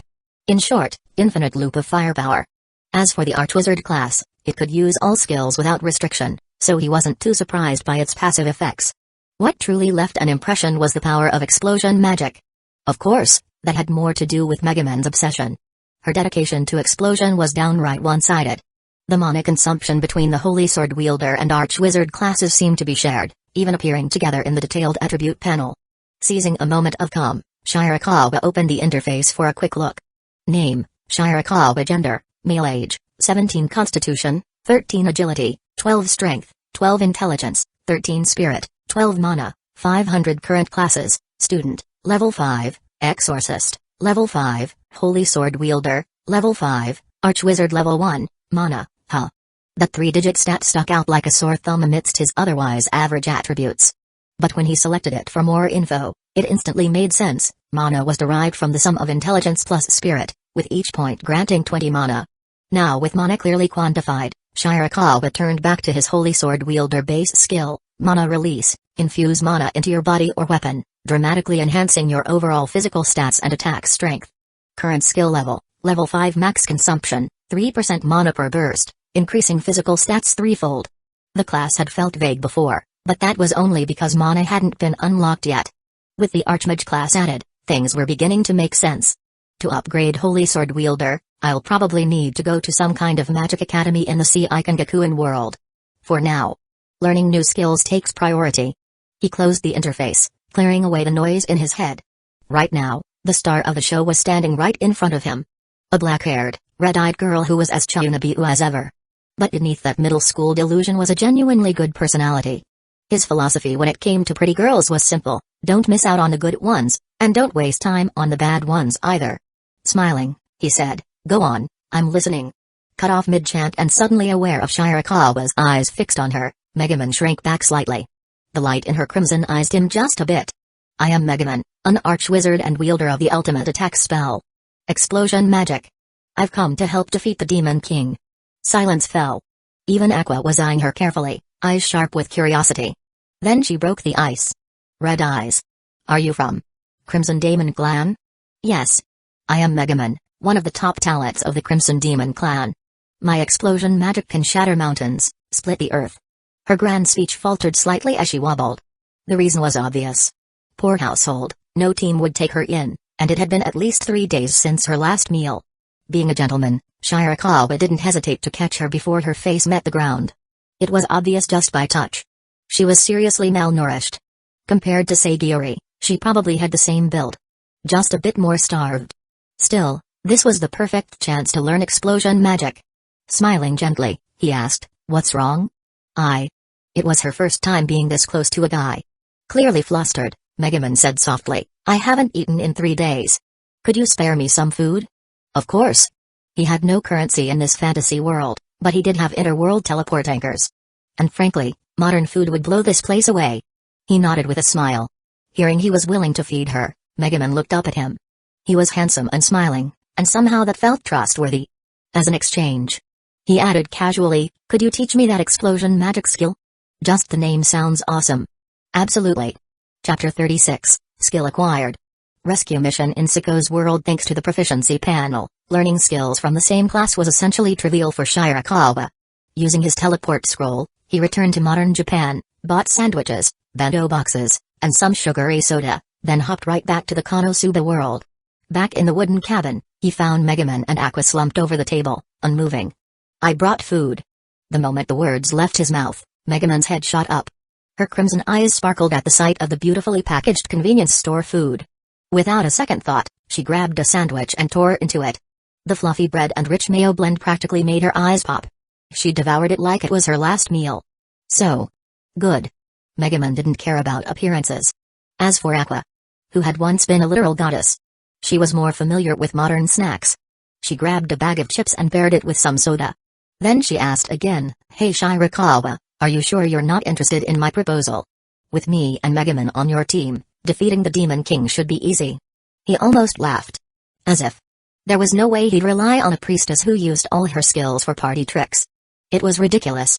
"If you want to get your class identified, I can cover the 50,000 Eris fee," Aqua offered.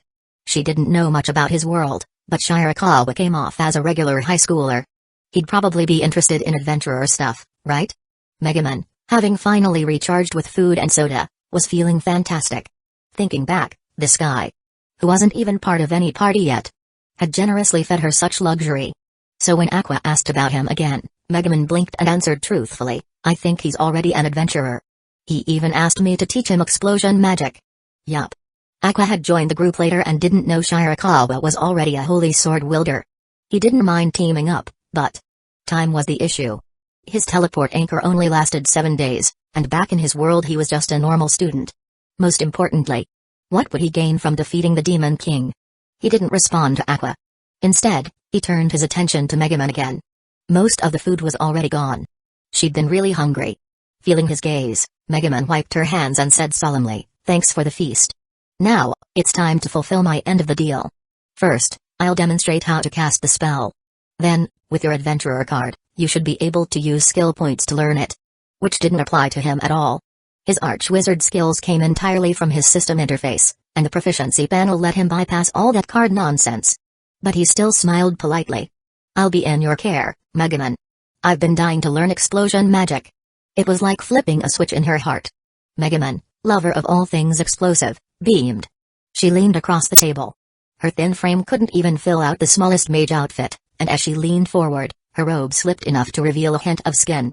"With how eager you are," she whispered, "I'd be willing to teach you 100 times if you wanted." Megaman spoke with visible excitement. "No, to be precise. Aside from explosion magic, are there any other skills worth learning?"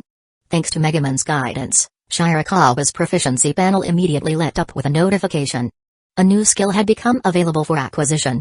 Skill detected, explosion magic. Learn now. Yes.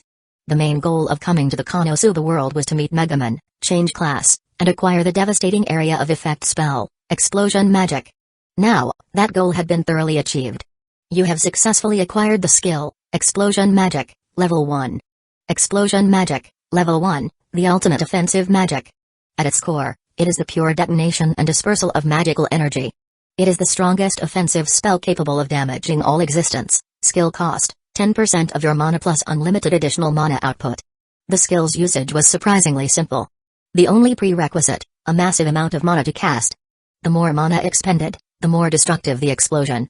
Having finished learning the spell, Shirakawa looked toward Megaman again and gave a small nod. "Thanks. I've fully mastered your explosion magic now." Then, Megaman, feeling her beloved explosion magic had finally been truly acknowledged, was clearly thrilled. In her eyes, Shirakawa was a kindred spirit. He loved explosions just as much as she did. "Would you consider teaming up with me? I need to finish some other matters first.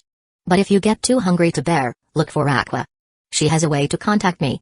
Letting Aqua and Megaman join someone else's party? That thought had never even crossed Shirakawa's mind. He only needed to accumulate enough points in the Konosuba world to set up a stable world anchor for teleportation.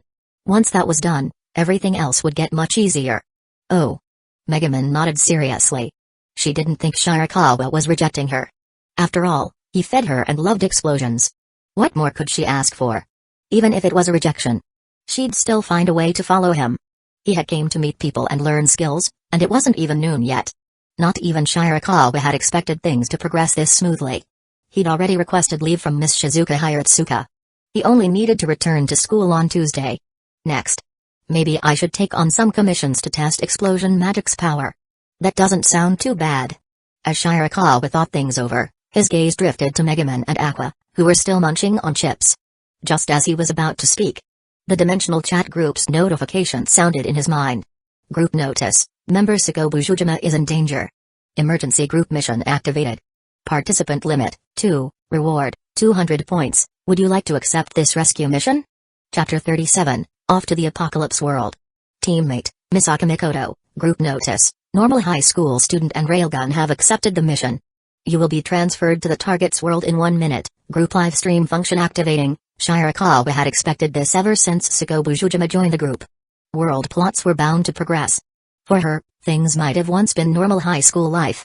But with the outbreak of the undead virus, crisis was inevitable. So the moment he saw the rescue mission pop up, he didn't hesitate. He accepted it instantly. Aqua, who mostly spent her time chatting and signing in for points, was utterly confused by the system notification. Her eyes went blank. She recalled normal high school student being one of the earlier members. She turned to Shirakawa and asked curiously, "Hey, Shirakawa, did you just hear something weird?" With Megaman nearby, Shirakawa decided to be subtle about the chat group. "Just found a way to earn some points," he said vaguely. "Eh?" Aqua, previously in a good mood, froze in place after hearing that. "That was it? That's how you earned points?" Abandoning all goddess-like grace, she grabbed Shirakawa's arm and whined, "Even if the points aren't that important, I still wanna go play too. Can't be helped." Shirakawa shrugged. Aqua was effective against undead. But against virus-infected corpses, who knew if her purification would even work? What truly surprised him was who his mission partner was. It was none other than the railgun from the Toru world. Misaka Mikoto. Chat group thread, Mistress of the Butterfly State, what kind of speed is this? I just clicked the chat and the mission's already been claimed. At ordinary high school student at railgun future holy sword wielder, enhancing my physical stats helped, but I still wanted to grab that rescue mission. Gabriel, you can go to other worlds through group missions? Gabriel, This chat group's functions are kinda amazing. Wait, does the live stream work like a TV channel? Asuna, looks like my fingers weren't fast enough. Bronze rank adventurer, I believe in abnormal high school student. He'll be fine. My Sakurajima, at Sakobujujima, didn't you say your world was just modern-day society? Why is there suddenly a crisis? Aqua, why didn't I get picked for a group mission? Railgun, at normal high school student, aren't you in school today? Why do you have time for a mission? Academy City, Toru World. Misaka Mikoto didn't expect her teammate on this rescue mission to be the normal high school student. She remembered watching the entire last mission's live stream. The future Holy Sword wielder's magical tech was interesting. As for Shirakawa's strength, she had a rough impression. He'd just taken the Holy Sword class and hadn't developed it deeply yet. If he were in Academy City, he'd probably rank around level 3 or 4. He shouldn't be liability. It was currently lunchtime. As for asking the teacher for leave, Misaka turned to Shirai Kuroko and said casually, "Tell the teacher I need to leave this afternoon. Something's come up." Kuroko, seated at her desk, looked up with a smile. "May I ask what exactly has come up, On-sama?" "That's a secret. In the Konosuba world, high-tier mage classes required a staff as a casting medium. Finding a suitable weapon quickly would be tricky." Although Shirakawa was surprised to find Railgun as his teammate, he had no time to dwell on it. He turned to Megaman and asked, "Megaman, can I borrow your staff for a bit? I should be able to return it by tomorrow." Megaman thought back to today's luxurious meal and didn't think Shirakawa would lie to her. But to a magic user, their weapon was like a partner. So she hesitated. "I have something I need to handle. I want others to experience the full power of explosion magic, and I need a proper weapon to do that." "You're going to use explosion magic?" Upon hearing this, Megaman found it almost impossible to say no. After all, Shirakawa was a fellow explosion enthusiast. Though a bit reluctant, she still handed over her staff, wrapped in grey cloth, and solemnly declared, "This is a weapon I entrust to you. Let the world feel the might of explosion magic." "I will." Though they'd only just met and bonded over food, Megaman was willing to lend him her most valuable possession. Shirakawa gave a soft chuckle and gently patted her head. When she was being serious, she was pretty adorable. As the chat group countdown finished, Shirakawa vanished from the Adventurers Guild corner, leaving Megaman staring in disbelief. "My teammate's railgun, huh? Feels like even without using explosion magic, this mission's going to be a cakewalk. A level 5 expert like Misaka Mikoto in Sakobujujima's zombie-infested world?" Shirakawa could only see one outcome, mass slaughter of the undead. And if killing zombies gave experience points? Then no matter what, he was going to go all in. There was no way he'd let himself fall behind on class progression. As the brief wave of dizziness passed, he braced for the chaos ahead. Having just left the Adventurers Guild, he opened his eyes once more. All that remained was the unfamiliar school building. Screams echoed from outside. The zombie virus had already broken out. The only thing unclear was where Bujujima was. "Are you normal high school student?" No preparation was necessary. She didn't even bother with a school bag. Wearing the signature Academy City JK uniform, pleated miniskirt with dark tights underneath, and tea-colored hair cascading over her shoulders, the girl leaned casually against the wall, flipping a coin between her fingers. Noticing the sudden appearance of Shirakawa, Misaka Mikoto turned to him. What caught her eye most was the long staff wrapped in grey cloth in his hand. "Misaka Mikoto. What's your name?" "Shirakawa." Not one for shyness, she introduced herself simply and added, "Bujujima is in the infirmary." The group said so too. "Let's go find her first." Chapter 38, The Silent Chat Group. Just how strong is Shirakawa? In the infirmary, Shizuka Marikawa stood slowly from behind her desk as chaos echoed from the school corridors. She walked to the window and saw a scene of horror. Students on break in the sports field now moved with twisted limbs and grotesque gaits. Some were tackled by sprinting figures coming out of the school building, pinned to the ground and bitten. What is happening out there?" "Tsuko-san." Marikawa turned to her side, where Bujujima stood, face grim. The chaos was spreading at a rate visible to the naked eye. The cause? Still unknown. The violet-haired girl held a wooden sword, eyes locked on the view beyond the window. Everything happening was tied to the dimensional chat group and the rescue mission it had activated. Bujujima understood. Even if she didn't fully grasp how strong beings like Railgun or normal high school student truly were, she wasn't foolish enough to place all her hopes on strangers. Students fled through the hallways, desperately searching for shelter. In a situation like this, any misplaced mercy or idealism could very well get you killed. We're in the middle of a full-blown outbreak. Let's stay here. The others will come for us soon. Suko said grimly. But things are getting so chaotic outside. Shizuka, still as airheaded as ever despite realizing the severity of the situation, tiptoed over to fetch some ointment and medical supplies, tucking them into her handbag. As for what they should do next, she didn't have a concrete plan. Best to just follow Suko's lead. That girl looked reliable. Loud, unhidden footsteps rang through the hallway, immediately drawing the dead's attention. As several twisted, undead students rushed forward, Misaka Mikoto flicked a coin from her palm. Electricity crackled at her fingertips. She pointed down the hallway, and with a flash, used electromagnetic propulsion to fire the coin at 3 times the speed of sound. Boom. The coin's massive energy shattered the tiles beneath it, blasting the incoming zombies to bits. Third ranked of Academy City's 7 level 5 espers. Standing at the top of 2.4 million people. Watching the zombies get obliterated in an instant, Shirakawa couldn't help but mutter in awe. He promptly summoned the Holy Sword, all things of creation. Might as well put on a show. As for his new class, Archwizard, its basic spells probably wouldn't do much here. And the pinpoint demolition explosion magic wasn't something he intended to use just yet. You're amazing, he said. Though I'm curious how powerful explosion magic would be in full force. Meanwhile, inside the dimensional chat group, the live stream from the High School of the Dead World now followed Misaka and Shirakawa. After witnessing her attack, the group chat exploded. Mistress of the Butterfly State, huh? So railguns really that strong? This is what extraordinary people from Academy City are like, huh? Level 5. Future Holy Sword wielder, no wonder she was interested in the magic device. Her abilities have that kind of vibe too. My Sakurajima, we're both high schoolers, so why does my world have to be so normal? Asuna, railguns scary powerful. But I wonder how strong normal high school student is. If he's allowed to take missions, they should be on a similar level? Mistress of the Butterfly State, I watched the last live stream. Railguns probably stronger. As for the other one, seems like his style is more sword-based.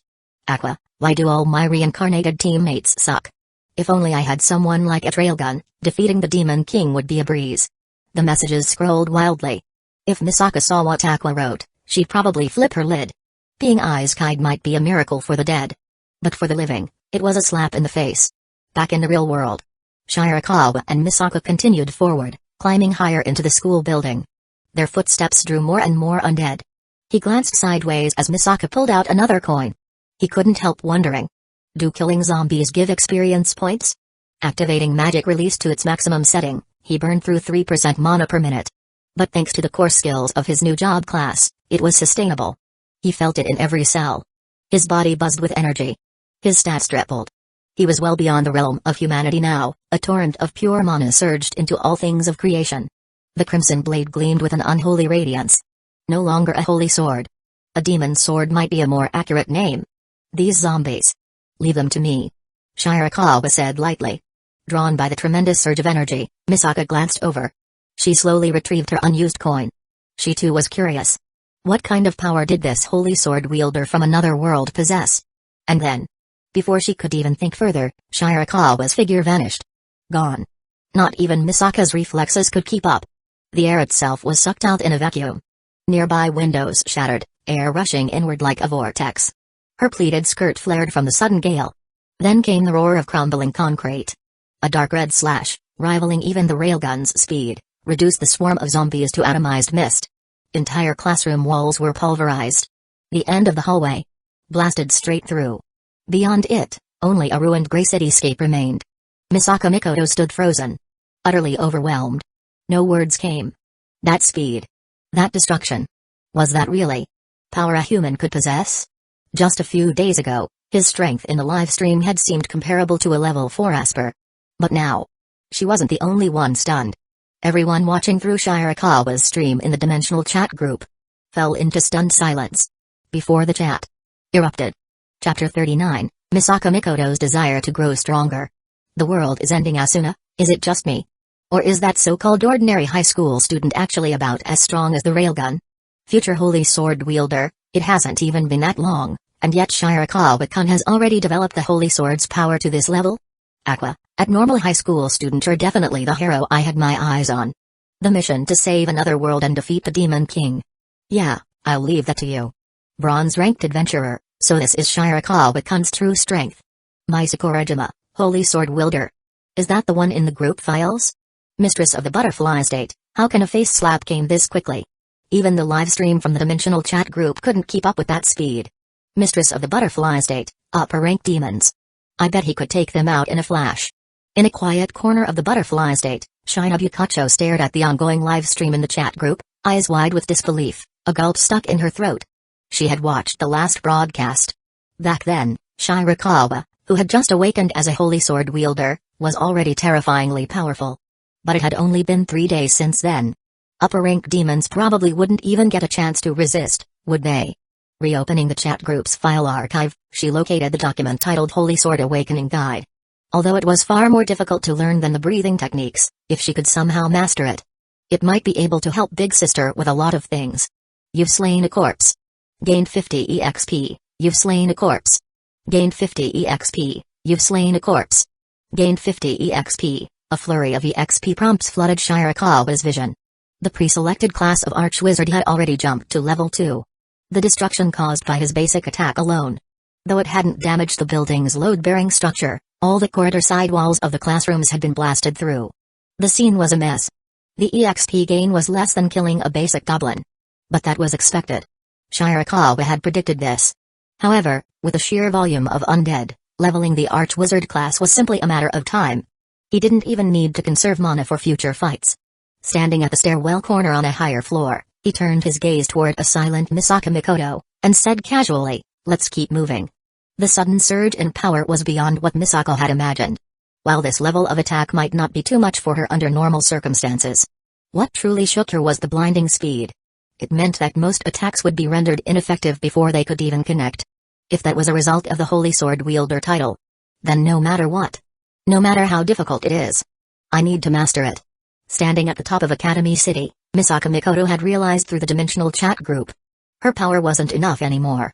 Following the floor plan Sakobujujima had provided via DM, Shirakawa and Mikoto headed toward the school infirmary. There was no need for active mana projection skills. With stats over 10 times that of a grown man, wielding the holy sword all things of creation, mowing down zombies was no different than slicing through butter. And with Mikoto assisting as well. These emotionless, pain-insensitive corpses barely qualified as combat practice. The infirmary door was intact. Knowing Sako's capabilities well, Shirakawa wasn't particularly worried. He knocked lightly, speaking in a casual tone, "Sakobujujima, we've cleared the area."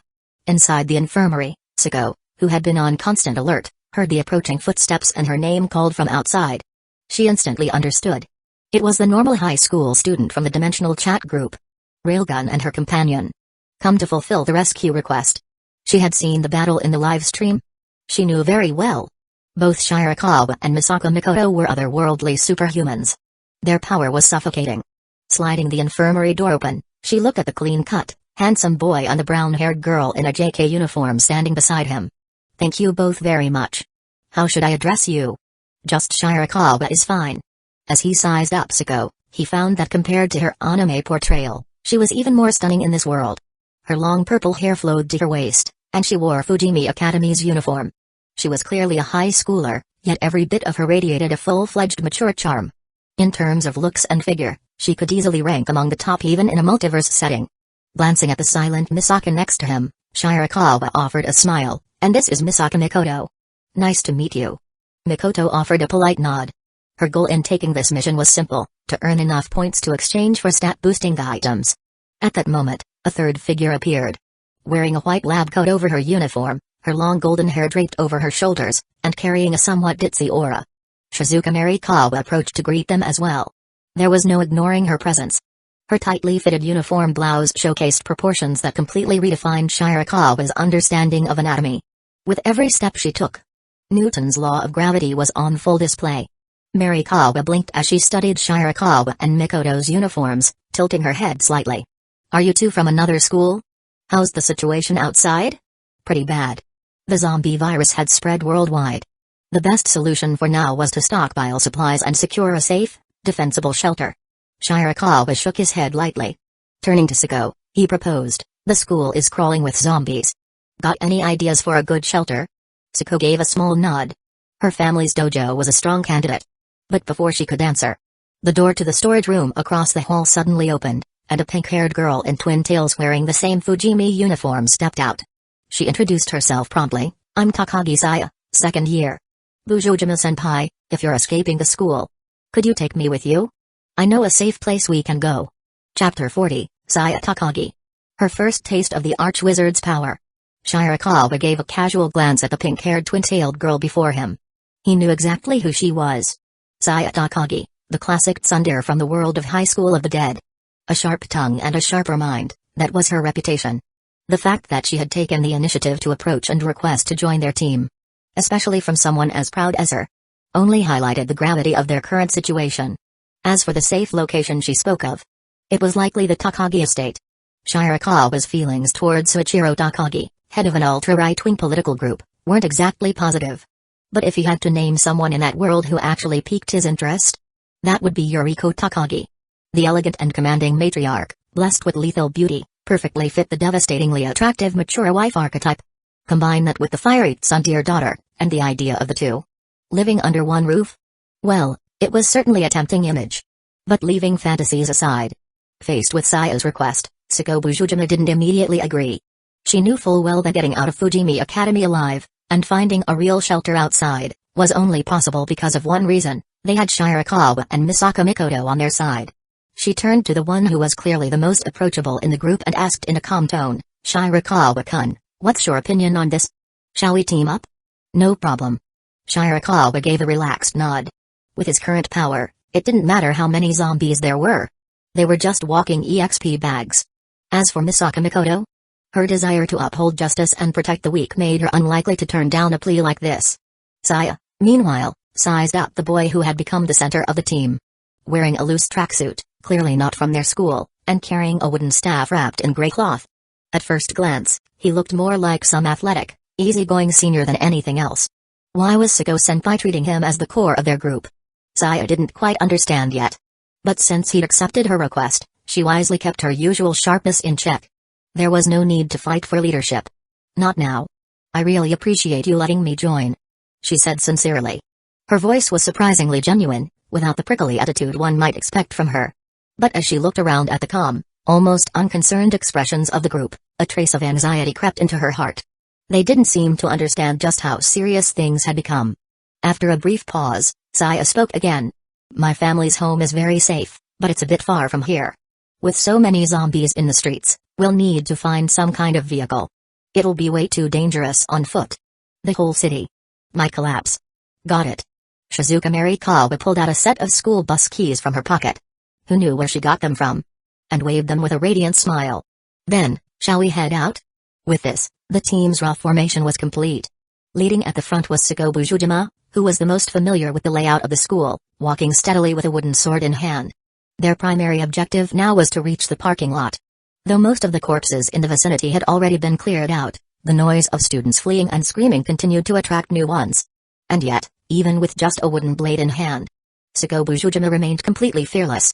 Relying solely on Shirakawa and Misaka Mikoto would not do. After all, their presence was only temporary. A dimensional chat group dispatch. Sooner or later, they would have to leave. Sako, on the other hand, was determined to see for herself just how far her mastery of the Bujojima-style swordsmanship could take her in the face of a zombie apocalypse. Moreover, as the world crumbled into chaos, and her classmates turned on one another, a certain impulse within her began to grow ever stronger in this extreme environment. Turning toward Shirakawa, she said, eyes gleaming with anticipation, Shirakawa-kun, leave these corpses to me. In a way, Sako was the combat pinnacle of a crossover world without supernatural powers. Her mastery of the Bujojima style alone made her a force to be reckoned with. Shirakawa, too, was curious. He wanted to see how her skills would play out in a real combat situation. Seeing her eager to test herself against the dead, he responded with a smile, of course. Watching the scene unfold, Saya Takagi's gaze shifted subtly. She couldn't help but wonder. Was this guy Bujojima-senpai's boyfriend? But then again, seeing how he calmly let his girlfriend face so many of those things alone, she scrutinized Shirakawa more closely. And suddenly, it all made sense. You there? Aren't you going to help your girlfriend? Shirakawa didn't mind the way she addressed him, but he certainly didn't appreciate that suspicious look in her eyes. It was clear she had misunderstood the situation. At that moment, Shizuka Marikawa stepped forward and suddenly wrapped herself around Shirakawa's arm, her voice sweet and bubbly as she spoke to Saya. "Don't get the wrong idea, Saya-chan. It was thanks to Shirakawa-kun and Mikoto-chan that we were even able to get downstairs safely." The soft sensation pressing against his arm momentarily scattered Shirakawa's focus. He looked ahead. At the violet-haired girl in the distance. With both hands gripping her wooden sword, Sako Bujujima advanced. Her swordsmanship was like a blooming red spider lily in the underworld. A deadly, mesmerizing beauty. Her slashes were swift as after-images, cleaving through the zombies that rushed toward her like cutting through paper. Her reaction speed, physical strength, and sword technique. Everything about her was worthy of her reputation as a Shura princess. The fluid and graceful battle scene was as breathtaking as it was brutal. Skill detected, Bujujima-style swordsmanship available for Saint Sword user class. Learn this skill? Yes. A seasoned swordsman never has too many techniques in his arsenal. Shirakawa accepted the prompt without hesitation. As the battle stirred greater commotion. It wasn't just the corpses from inside the school building anymore. Even those from the outer perimeter of the academy were beginning to converge. Misaka Mikoto, already holding a game token, refrained from attacking. She turned her gaze toward Shirakawa. "I can't just let them think I'm a freeloader." Shirakawa shook his head lightly. He unwrapped the gray cloth around his staff, revealing a red magic gem suspended at its wooden tip. With a crisp clack, the staff struck the tiled floor. The sound drew the attention of Saya, Shizuka, and even Sako, who had just finished off the last few corpses in the corridor. The staff began to radiate with a soft glow. Quicksand ripple. Under Saya and Shizuka's utterly stupefied gazes, Shirakawa calmly activated one of the basic skills of his Archwizard class. The once solid concrete beneath them was corroded by overwhelming magical energy, turning into a massive quicksand trap capable of devouring all living things in its path. The zombies charging forward were swallowed whole, their struggles only hastening their demise. What? Saya could only stare in shock as the very floor transformed into a devouring death trap. Her voice trembled with awe. Just what kind of ability is this? Chapter 41, Is he a god? Let the beautiful world know explosion magic. Neither Saya Takagi nor Shizuka Marikawa had seen the dimensional chat group's livestream. They had no concept of the strength that Shirakawa and Misaka Mikoto wielded. If it were just physical prowess, they wouldn't have been this shocked. But this went far beyond imagination. Their very understanding of the world was being overturned. Occasionally, Saya had seen TV shows about Isekai or psychic powers. But they were fiction. Now, faced with such overwhelming, reality-defying power, she felt only helplessness and suffocating awe. Shirakawa-kun. Are you a god? Shizuka, ever the airhead, clung tightly to his arm once more. Completely unbothered that it was now deeply nestled in her chest. After thinking seriously for a moment, she concluded that only the title of god could properly describe someone like Shirakawa. Plus, he smelled really nice, too. Even Misaka Mikoto was confused. This was almost like the powers wielded by Earth manipulating espers in Academy City. Could it be that Shirakawa's world had some kind of supernatural system like theirs? Regardless, there was no way the label of normal high school student applied to Shirakawa. If they hadn't been paired together in this mission, and she hadn't seen him fight for herself, she probably would have kept assuming he was just some level 4 guy forever. You have successfully defeated a corpse. EXP plus 50, you have successfully defeated a corpse. EXP plus 50. The Archwizard class from the Konosuba was so powerful that even its basic spells became apocalyptic threats in a lower-level world like High School of the Dead. Powered by enormous mana reserves, the spell Quicksand Ripple was able to corrode solid ground and turn it into a death pit that devoured every approaching corpse. Each death was converted into experience, leveling up Shirakawa's Archwizard and Holy Sword wielder classes. It also proved that a good magic staff could enhance mana efficiency tremendously. Let's keep moving. Looking at the massive number of corpses swarming the academy, Shirakawa knew that while he could handle them using his Holy Sword skills, it was far too inefficient. The simplest solution? Cast a full-power explosion spell and burn his mana reserves to ash. His gaze swept over to Saya, who didn't even dare make eye contact. He wasn't trying to intimidate her, just reminding her of the power balance here. Understood. Sako remained composed. Even exhilarated. Defeating these things gave her a strange kind of thrill. What about the rest of the corpses nearby? Leave them for now. I have a plan. Shirakawa shook his head. These were all valuable EXP sources. Neither Misaka nor Sako had a level-up system like his. This was a rare chance to grind. His best strategy? Stir up a ruckus before leaving Fujimi Academy, lure all the corpses in one place. then decimate them with a single magical barrage. Got it. Although Sako seemed a little regretful, she followed Shirakawa's orders without question. With a swift flick, she flung the blood off her wooden blade and continued toward the parking lot. Just then, from around the corner on the second floor, the sound of frantic footsteps echoed. Coming into view were Takashi Kamuro and Rei Miyamoto, fleeing for their lives. In an environment this suffocating and extreme, Saya found herself oddly relieved at the sight of familiar faces. She waved toward them instinctively, shouting, "Takashi!" But the corridor hadn't been fully cleared.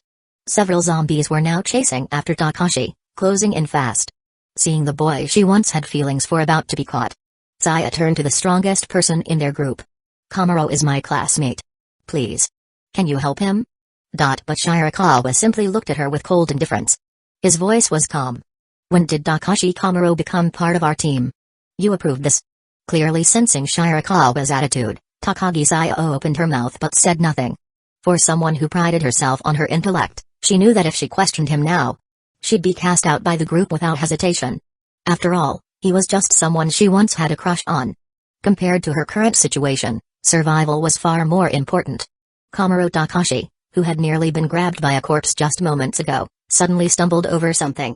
The corpse chasing him from behind leapt directly on top of him, using his death to buy Miyamoto time to escape. But watching that simping fool who had always chased after her now being devoured alive, the sight drained the color from her face. Just minutes ago, one loyal lapdog had perished on the rooftop. And now, the scene was repeating itself once again. At that moment, Shirakawa silently dispersed the magic he had been concentrating, his voice calm as he interrupted Rei's sorrow. "Let's go.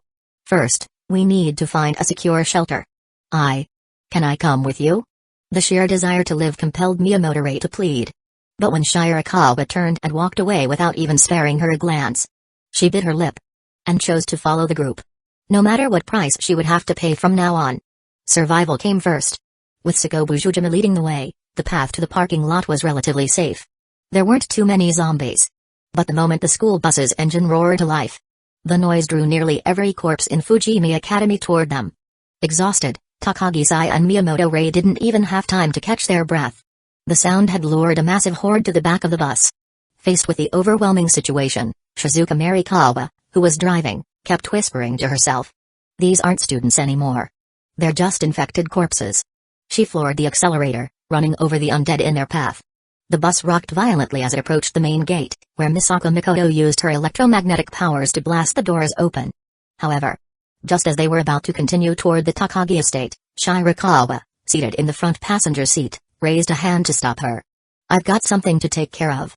Under the confused gazes of Takagi Sai and Miyamoto Rei, he opened the door and stepped out, holding a staff wrapped in a gray cloth. As he channeled his magic into the staff, the cloth unraveled and fell to the ground. The wooden staff, now brimming with arcane energy, emitted an ominous aura, and the red orb at its tip gleamed with dazzling brilliance. Misako Mikoto's expression hardened. Through the bus window, she watched Shirakawa standing at the school gate, alone, facing a sea of the undead. Her pupil shrank. "What the hell do you think you're doing?" Ahead lay a swarm of zombies. And Koichi Shido, a teacher frantically running for his life. Shirakawa simply smiled. "To this beautiful world, I offer." Explosion. Chapter 42, A God in Human Form. The walking nuclear bomb. Charging the staff had its limits. When it reached capacity, the red gem at the tip radiated with blinding light. Shirakawa looked ahead and activated the skill, Explosion Magic. Unlike Megaman, who recited Long Chunabiu-style chants, Shirakawa skipped the theatrics. Pure, condensed mana surged like a vortex from the tip of the staff, spiraling toward the corpse-infested Fujimi Academy. The air trembled under the strain of the gathering spell. Mana swirled violently, drawn to the heart of the school campus. "Let's see how you handle this ultimate attack." As seven-colored radiance burst from the red jewel. Boom. Explosion, a brilliant eruption engulfed the school. The blast radius was enormous, roughly the size of a football field. A torrent of fire shot into the sky. The shockwave ripped apart the academy's outer walls, uprooted the trees around the perimeter. The explosion was so intense, even the sky seemed dimmed. Winds roared outward from the epicenter, causing Shirakawa's coat to flap wildly and the school bus behind him to shake uncontrollably. Then came a thunderous detonation that split the heavens. The towering column of flame burned for over 10 seconds before finally extinguishing. What had once been Fujimi Academy could no longer be described as mere ruins. The blast had reduced reinforced concrete to powder, leaving behind a massive crater over 10 meters deep and over 100 meters wide, its edges scorched black. The shock wave had shattered every pane of glass in the surrounding buildings. The nearest structures had their concrete skin peeled away, exposing rebar skeletons. As for the undead? Vaporized. Reduced to ash. So this is what she meant by explosion is art. Before meeting Megaman, Shirakawa's impression of her had been that of a Chaunabiu mage overly obsessed with one spell. But after unleashing explosion himself, he finally understood her obsession. Compared to this, all other magic was child's play. Firepower supremacy. Now that was a man's romance. Those who felt the full force of the blast most directly were, of course, Zuko, Saya, and the others inside the school bus. The resulting shockwave nearly flipped the entire vehicle. The sheer scale of the firestorm. Had they not witnessed Shirakawa cast the spell themselves, they would have assumed it was a military-grade nuclear strike. This is. Even knowing Shirakawa's rough level of power, Zuko Bujujima's heart nearly stopped as she gripped the bus seat for support. Her arms were trembling. As for Takagi Sai and Miyamoto Rei, their stunned expressions said it all. Their minds had completely shut down. At this point, even Saya could finally understand why Shizuka had once called Shirakawa God. That man was the very embodiment of divinity. The only thought lingering in her heart now was regret. If Shirakawa held any grudge over what had happened earlier, and wanted to kill her, it would be as effortless as stepping on an ant. How powerful is he? A psychic? No. Even Misaka Mikoto, ranked third among all espers in Academy City, shook her head. Just Shirakawa's holy sword wielder class alone was barely ranked in the top 6. But now, he had revealed this terrifying trump card. What other skills could he be hiding? So, how the hell is he getting so strong, so fast? Meanwhile, in the dimensional chat group, the live stream was in full swing. Compared to Shirakawa's holy sword powers, this explosion spell was a complete paradigm shift. A power like this could only be described as a god walking the earth. Mistress of the Butterfly State, at normal high school student, I sincerely apologize for my previous tone. It was clearly inappropriate. I hope Lord Shirakawa will not take offense. Asuna. I honestly don't even know what to say anymore. I don't know how strong a god really is, but from what I've seen, using the tech level of my world to describe it. Asuna, he's basically a walking nuclear bomb. Mistress of the Butterfly State, how strong is a nuke? Misukorejima, about strong enough to level an entire city. Aqua, with firepower like that, fighting a demon king would be a walk in the park. Misukorejima. Did I join this group too late? How do I learn that spell? Future holy sword wielder, so Shirakawa-kun had this kind of power before becoming a holy sword wielder? Maybe the Goblin Cave just wasn't a place he could go all out? Bronze rank adventurer, Lord Shirakawa really is the strongest. Gabriel, at normal high school student, are you really human? Or the highest ranking demon walking among us? Question mark. And yet, while the group chat scrolled rapidly, Shirakawa paid it no mind. His eyes swept across the scorched remnants of Fujimi Academy. Not a single undead remained. The proficiency panel continuously popped up with experience notifications. You have successfully slain a corpse. Gain DXP plus 50. You have successfully slain a corpse. Gain DXP plus 50. You have successfully slain a corpse. Gain DXP plus 50. Level up, level 2 level 4 inches Archwizard level 4, 379 out of 50,000, basic skill, explosion magic level 4, 179 out of 50,000, skill points gained, 2 inches evolution points gained, 2 inches. Looks like unlocking the blank job panel and choosing the same Archwizard class as Megaman to learn explosion magic was the right call after all. Admiring the aftermath of his handiwork, a satisfied smile bloomed across Shirakawa's clean-cut features. He could feel the mana in his body rapidly regenerating. Wrapping his staff back up in a grey cloth, he turned to reboard the school bus. The interior was enveloped in a heavy silence. Casting a glance at Shizuka Marikawa, Shirakawa smiled and said, "All done on my end. Let's get moving again." "Okay. Understood, Divine One." Chapter 43, Mission Complete. Time to relax a little, right? Leveling up the Archwizard class was fully within Shirakawa's expectations. After all, that many undead in one place? A literal carpet bombing with magic was bound to bring results. Early levels didn't require much EXP to progress, and just like that, he rocketed to level 4. The core skill of Mana Fountain should finally fix my mana depletion issues. Explosion magic, the skill he had learned from Megaman, didn't need any explanation in terms of power. The real issue, of course, was mana consumption. Back in her world, Megaman, being a crimson demon with an absurd mana pool, would collapse after casting the spell once. After draining all of his mana, Shirakawa found it would regenerate at 10% per minute, though the pace would slow as his max mana increased. Roughly calculated. Explosion magic at a cooldown of around 30 minutes. Divine 1. Marikawa, hands calmly on the steering wheel, was far more relaxed after witnessing Shirakawa's overwhelming power. The zombies lining the road no longer fazed her. A god walking among mortals. The road's getting congested. This school bus isn't exactly nimble. Want to stop by my friend's place? She has a Humvee in her garage. Stop calling me that. Shirakawa waved a hand in protest at being called Divine 1. He was still miles away from being on that level. Just call me by name. Why? To Marikawa, an ordinary school nurse, Shirakawa's strength was already godlike. To her, the title felt completely appropriate. Because I'm not that strong. Not yet. Oh. Marikawa kept one hand on the wheel, the other rubbing her cheek in thought. Then she suddenly asked, wait. Shirakawa-kun, have you actually met a real god before? Sort of. Aqua might have had some questionable intelligence and a laughable amount of luck, but hey, she was still officially a water goddess from heaven. That counted, didn't it? After the outbreak of a zombie virus, the city had descended into total chaos. Wrecked cars littered the roads, many engulfed in flames. Corpse-ravaged bodies lay everywhere. Law and order had completely collapsed. Opportunistic thugs, seeing societies fall as a green light, roamed the streets, looting and destroying without restraint. It really is a mess. Miyamoto Rei stared out the bus window at the decaying cityscape, still unable to shake the deaths of her two-something classmates. But at least she hadn't died back at Fujimi Academy. That alone, she thought, was a blessing. In the short term, her safety wasn't in question. Shirakawa was on their side. Powerful enough to be considered a god. And then there was Siko Bujujima, a master swordswoman. But what about the future? If she wanted to survive, she'd have to cling tightly to Shirakawa's leg. But to him? What did she even mean? That thought only irritated her more. As the bus suddenly braked, nearly sending her forehead into the seat in front, Rei glared at Marikawa, who had just stopped the vehicle. The nurse, however, sounded quite cheerful. Pointing to a detached house nearby, Marikawa explained, "This is my friend's place. If I remember correctly, the key should be around here.